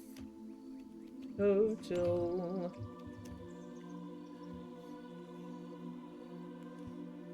24. We are losing a tooth in the great running away from the horrible Watcher creature. What's this? Not a very good option, but it is one. It's true. Alright. The sixth encounter. Magaroth the Watcher. The Wraith had only seen it for a moment, a glimpse of stone dwarfing the trees around it. But the feeling never left. Eyes peering down through the canopy, unwavering, locked, above a snarling, toothless maw. It had seen the beacon of the gate extinguish, and it watched the Wraith wander into its domain. No matter where the Wraith ran, it would always be watching, towering, unending. The Wraith could not escape it. No instinct offered harbour for that unnatural thing, toothless yet enduring in this forest. In the forest, a place as hungry as itself. It ran and ran and hoped that the forest would swallow its pursuer behind them. But the forest cared little for hope. Toodle teeth, 24. Oh, goodness. Alrighty. So that's the 6th. So we're now at the 7th encounter. Okay. We've still got 24 teeth. That's not that bad. That's not that bad. I gotta shuffle the deck again. See what we get this time. Whoop. Oh my god. Cards dropping all over the place. Ridiculous. Oh, wait, good. Get back in there, Carl. Okay. Oh my goodness. Truly. What is up with my shuffling skills this evening? Okay. Let's see. Our 7th encounter. Ooh! French the Llama! It is a King of Hearts. Finally, we are done with spades for a little while. Okay, so Hearts, I believe, is the one right over here. Whoop, that's too far. Hearts. Oh, no! Oh, no! Oh, this is no good. Hearts. The long-armed king, who with spindled limbs awaits for wraiths to enter his domain, with brittle fingers open wide to grasp the wraith and take their prize. Ooh! Ooh! Terrible! Terrible! The long-armed king. Go off, king. Go off, you long-armed king. Alright, let's roll to see how well we do against the long-armed king. We only have to get over 24 now, which is kind of useful, but we'll see. Ooh, nope, that's not going to do it. That's an 11 and a 1. It's only 12. God damn. Okay. Alright. So the long-armed king is gonna get us. That's rough. Okay. I mean... with brittle fingers open wide to grasp the wraith and take their prize.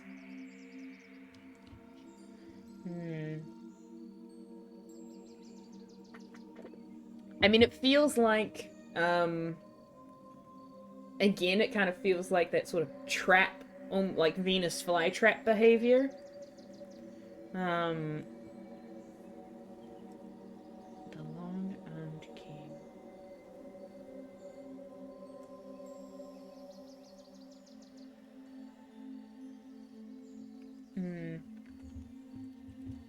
Panic.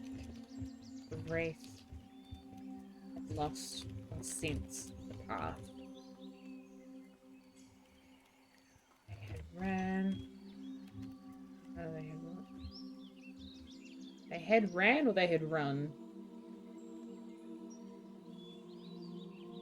They had ran. I think it's ran. Huh.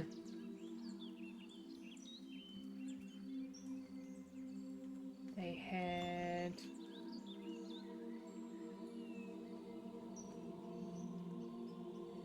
scurried into the trees. The deep shadows in hope of shelter. Making her chain. Magaroth. Magaroth does sound like an Elden Ring villain.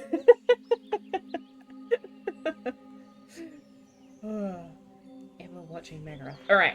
I'm gonna come back to this in a second, but I do need to take a real quick bathroom break. So I'm gonna run an ad real quick, have a think on what you suspect the long-armed king might be up to, and I will be back in a couple minutes or so. Just gonna take a real quick break. Alright, see you soon!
Alrighty, I am back. Okay. The long-armed king is putting all the snakes on the highest shelf. All the cuties are in distress. Oh, all the snacks on the highest shelf. Brutal. Speaking of snacks, I did also grab myself a quick snack. Some writing fuel. Okay. Hope and shelter. Ever watching Megara.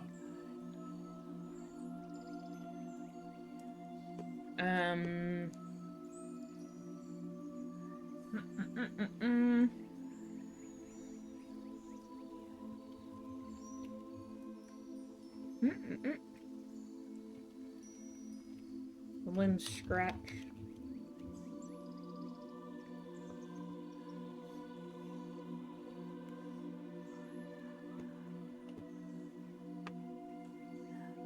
The limbs scratched and clawed.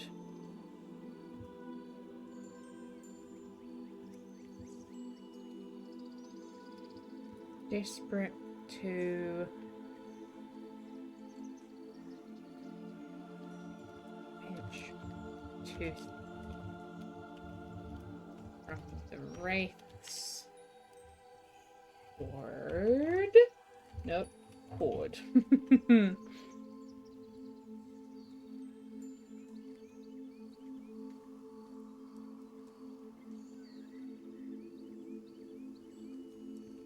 Head trees had fallen. Ancient trunks.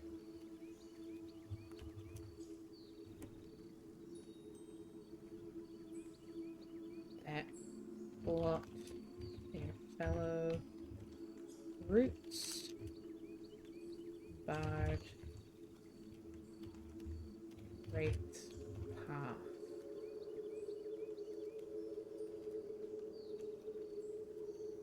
Here. And the...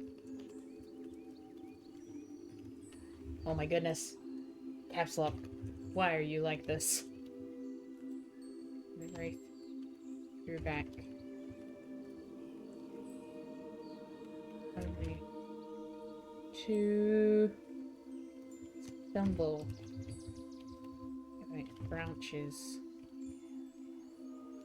Thick as palms. Flowing inwards. The log snapped. Closed. And the wraith was ensnared again. Ancient power. Ancient power.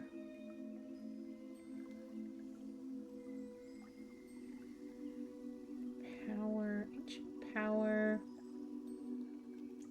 Fixing them spot.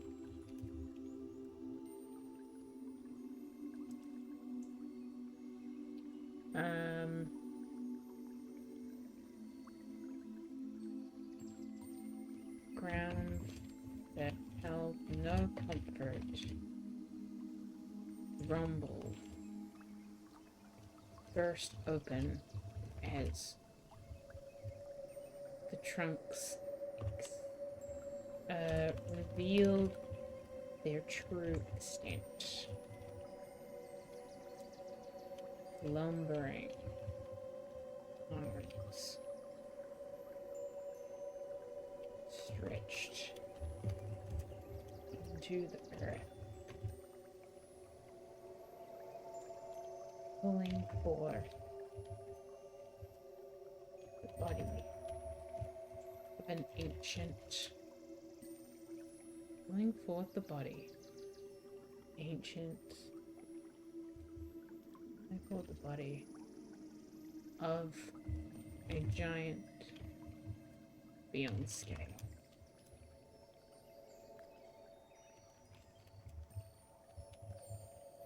The wraith coward.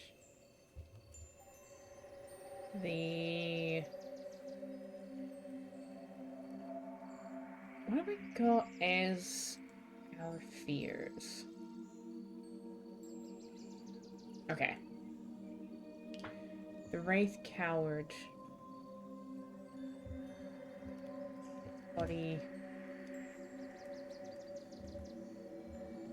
Coward. In the chill.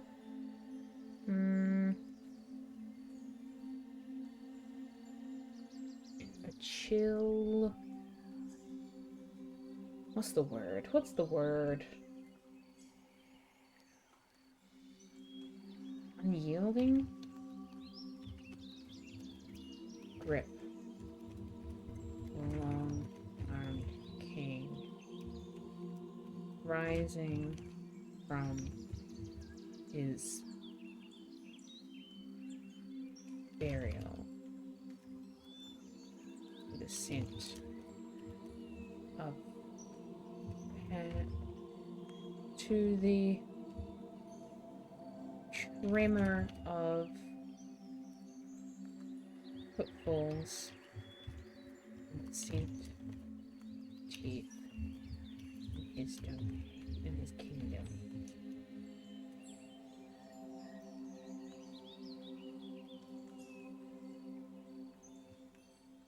And his form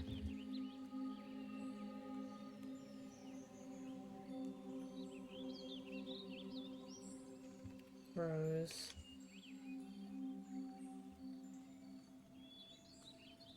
Carried the wraith above canopy Wraith stared in terror at the expanse.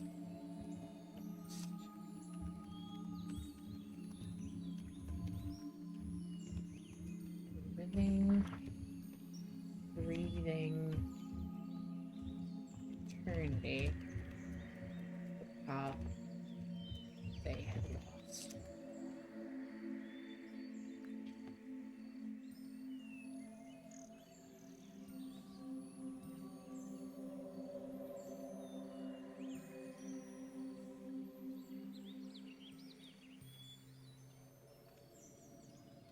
Behold.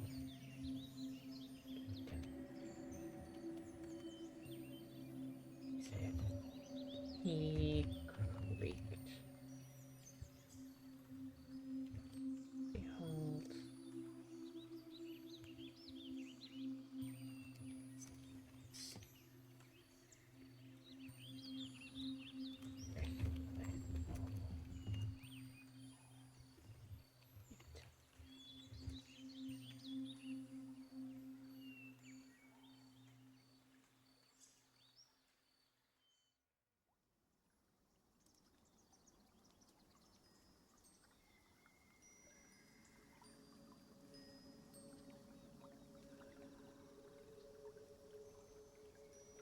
Terror fueled the Wraith, pushed its muscles into action, and against the floor, against the dense and hardened skin. A long-armed king. Wraith. The Wraith.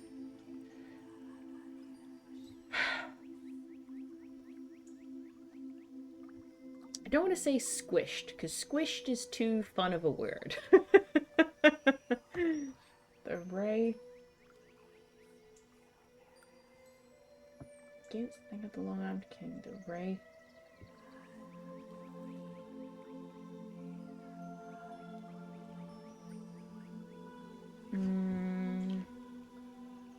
Became fluid, tangible, candlelight, tangible like candlelight.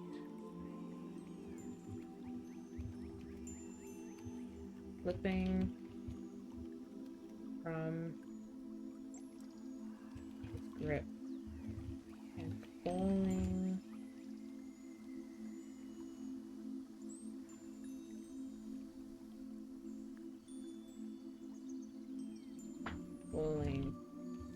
meteoric the ground. I think the mortal world would have ended its journey there. The Wraith was not the pup.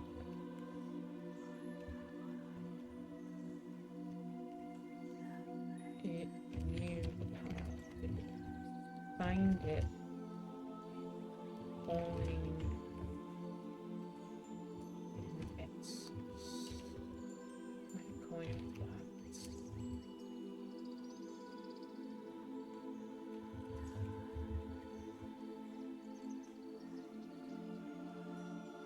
Right near the path, it would find it calling out its bones.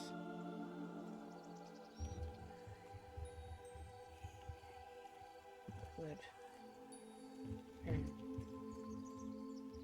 Incorporeal cost. Okay.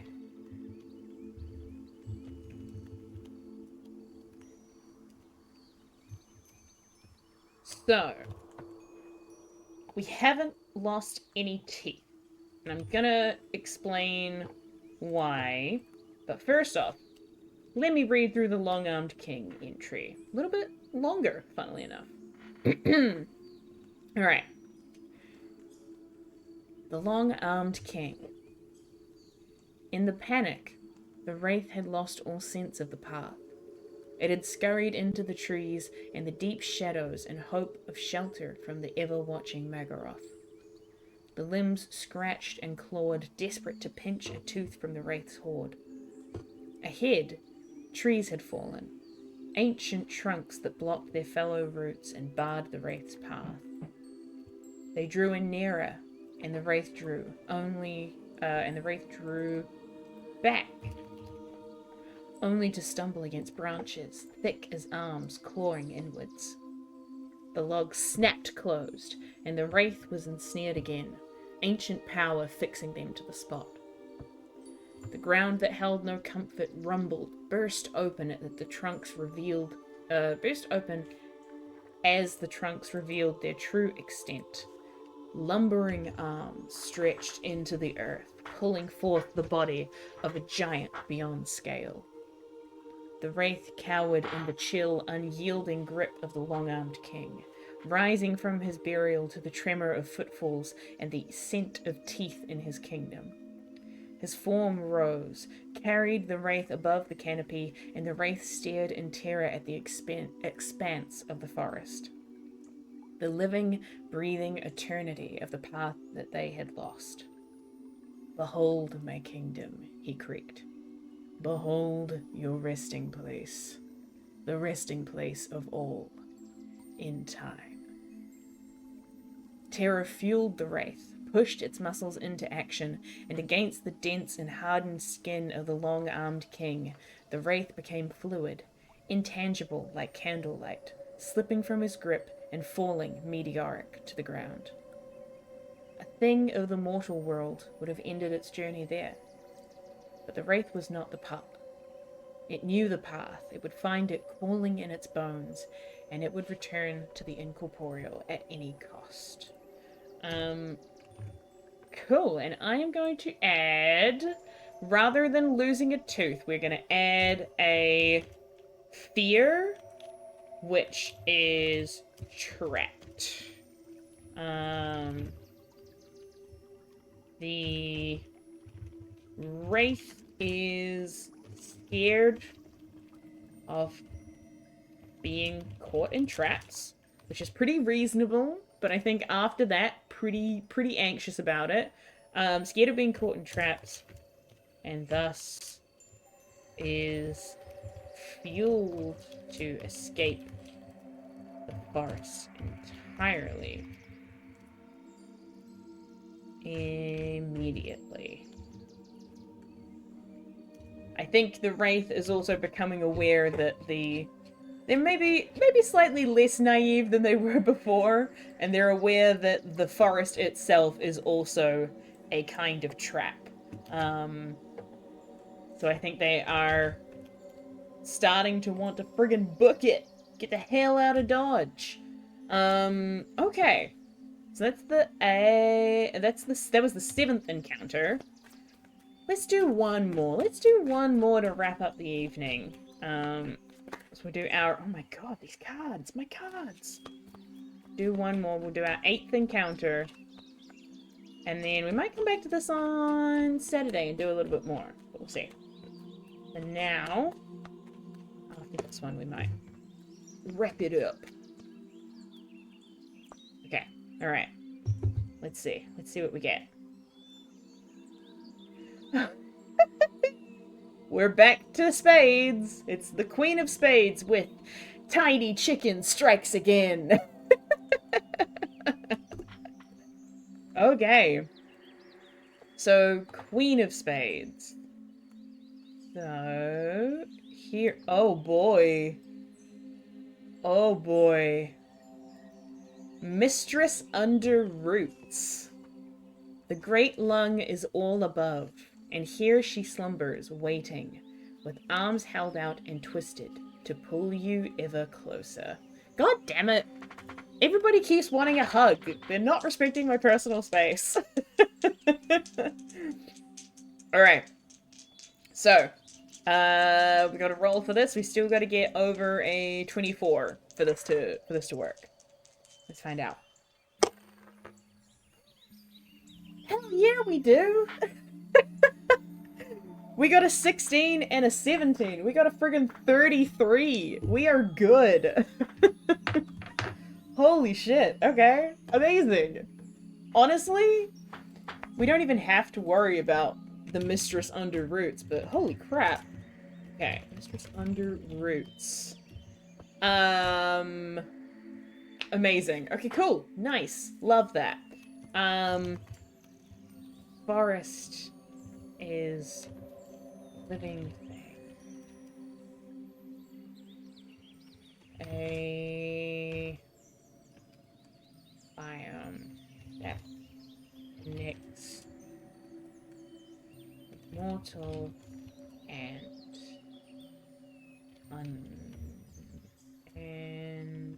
incorporeal membrane between a sustaining thing. One is a sustaining thing for. No, I'm just. You good? You good? You good? Sorry, I'm just realizing. Hey! There we go. Captions are back. Wonderful. Okay. It's a sustaining thing for itself and for parasites of many sizes. I should be saying was. Forest was a living thing. Biome that connected the mortal. It was a sustaining thing for itself and for parasites of many sizes. It was a live thing that held secrets and danger close to heart. It was the trap in and of itself. The Wraith knew this. Would not be easily fooled by twisted roots and by twisted roots and the life stream of mud and muck. You can hear the whispered breaths of the trees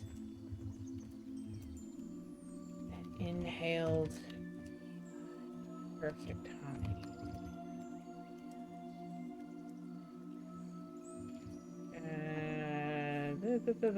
I think we need to put they. They would not.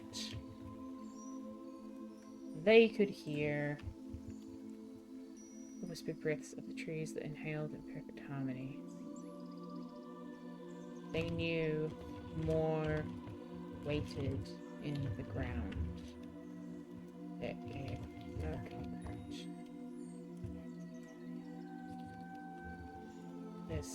That was clear. No. The only choice laid clear before them was a choice already made.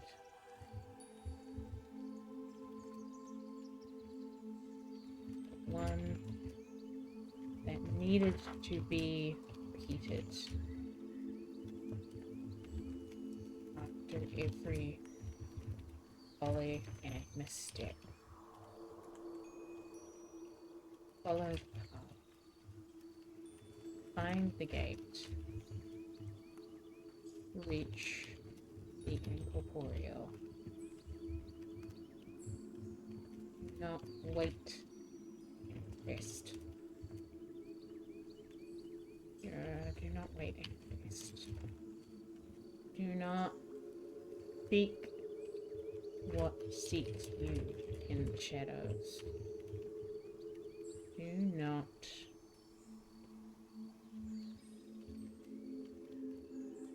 rest. Do not awaken those dormant rulers over which you tread.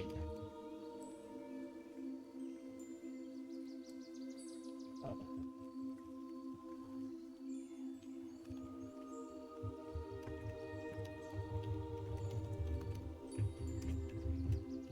Nice. Okay. Wonderful. I love that we succeeded that so well that I don't necessarily have to worry about it. That's great for me. Actually, love that for me. So, 8th encounter, Mistress Under Roots. The forest was a living thing, a biome that connected the mortal and incorporeal, the membrane between.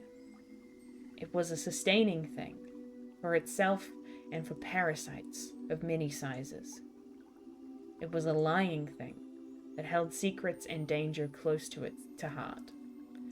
It was a trap, in and of itself. The Wraith knew this. Now. They would not be easily fooled by twisted roots and the life stream of mud and muck. They could hear the whispered breaths of the trees that inhaled in perfect harmony. They knew more waited in the ground that gave no comfort. The only choice lay clear before them. It was a choice already made, but one that needed to be repeated after every folly and misstep. Follow the path. Find the gate. Reach the Incorporeal. Do not wait and rest. Do not seek what seeks you in the shadows. Do not awaken those dormant rulers over which you tread. Follow the path. Wonderful. I think that's good. That's like the Wraith being like, okay, yeah, I know there's real creepy shit around me. I'm just not gonna interact with that, alright? I'm just making that executive decision right now. We're just gonna keep moving along. There's zombies everywhere, we're just gonna keep walking past them. Wonderful. But yes, as I was saying, with that, with our 8th entry under our belt, that is where I'm gonna leave it for this evening, because I do have some work that I need to be going and doing. But thank you very much for coming and joining me for this bit of the stream. I really like this game. I'm loving all these little lines of poetry and things that are more of our prompts rather than like specific scenarios. It's really cool. I hope you are also enjoying it. Hopefully we might come back to this on Saturday. I think I'm free Saturday. I should be able to stream Saturday. Unless something comes up and I realize I'm entirely wrong. But yeah, hopefully we'll come back to this because I am enjoying this story. I'd be keen to play this one out to the end with y'all. But thank you for joining me for this one. Hope you had fun. If you aren't already, go and follow all of the very cool Kiwi RPG socials, because that's where that's what all of this is leading up to. It's leading up to the fantastic Kiwi RPG week coming up at the end of the month, which is very close. It is wild that we're almost through June already. But thank you for coming and hanging out for these. I have exciting plans. If you can't make it on Saturday, I have potentially very exciting plans if I can make them work for next Tuesday. So fingers crossed for that. We'll do something fun regardless. And yeah, I hope it'll probably be, if you can't make it to this Saturday, next Tuesday stream will probably be a little bit earlier than usual, potentially. Might be more of like a 5 o'clock start or something like that, because while I will not be playing a game in Kiwi RPG at that time, it will be in the middle of Kiwi RPG week. So I'm hoping that we can do some fun stuff here and then maybe go and raid Kiwi RPG channel and give them some love and support and good vibes from over here. But yes, for now, this is it for today. Thank you so much for coming and hanging out. Hope you had fun. All the best with whatever else you are getting up to, and I shall see you next time. Bye!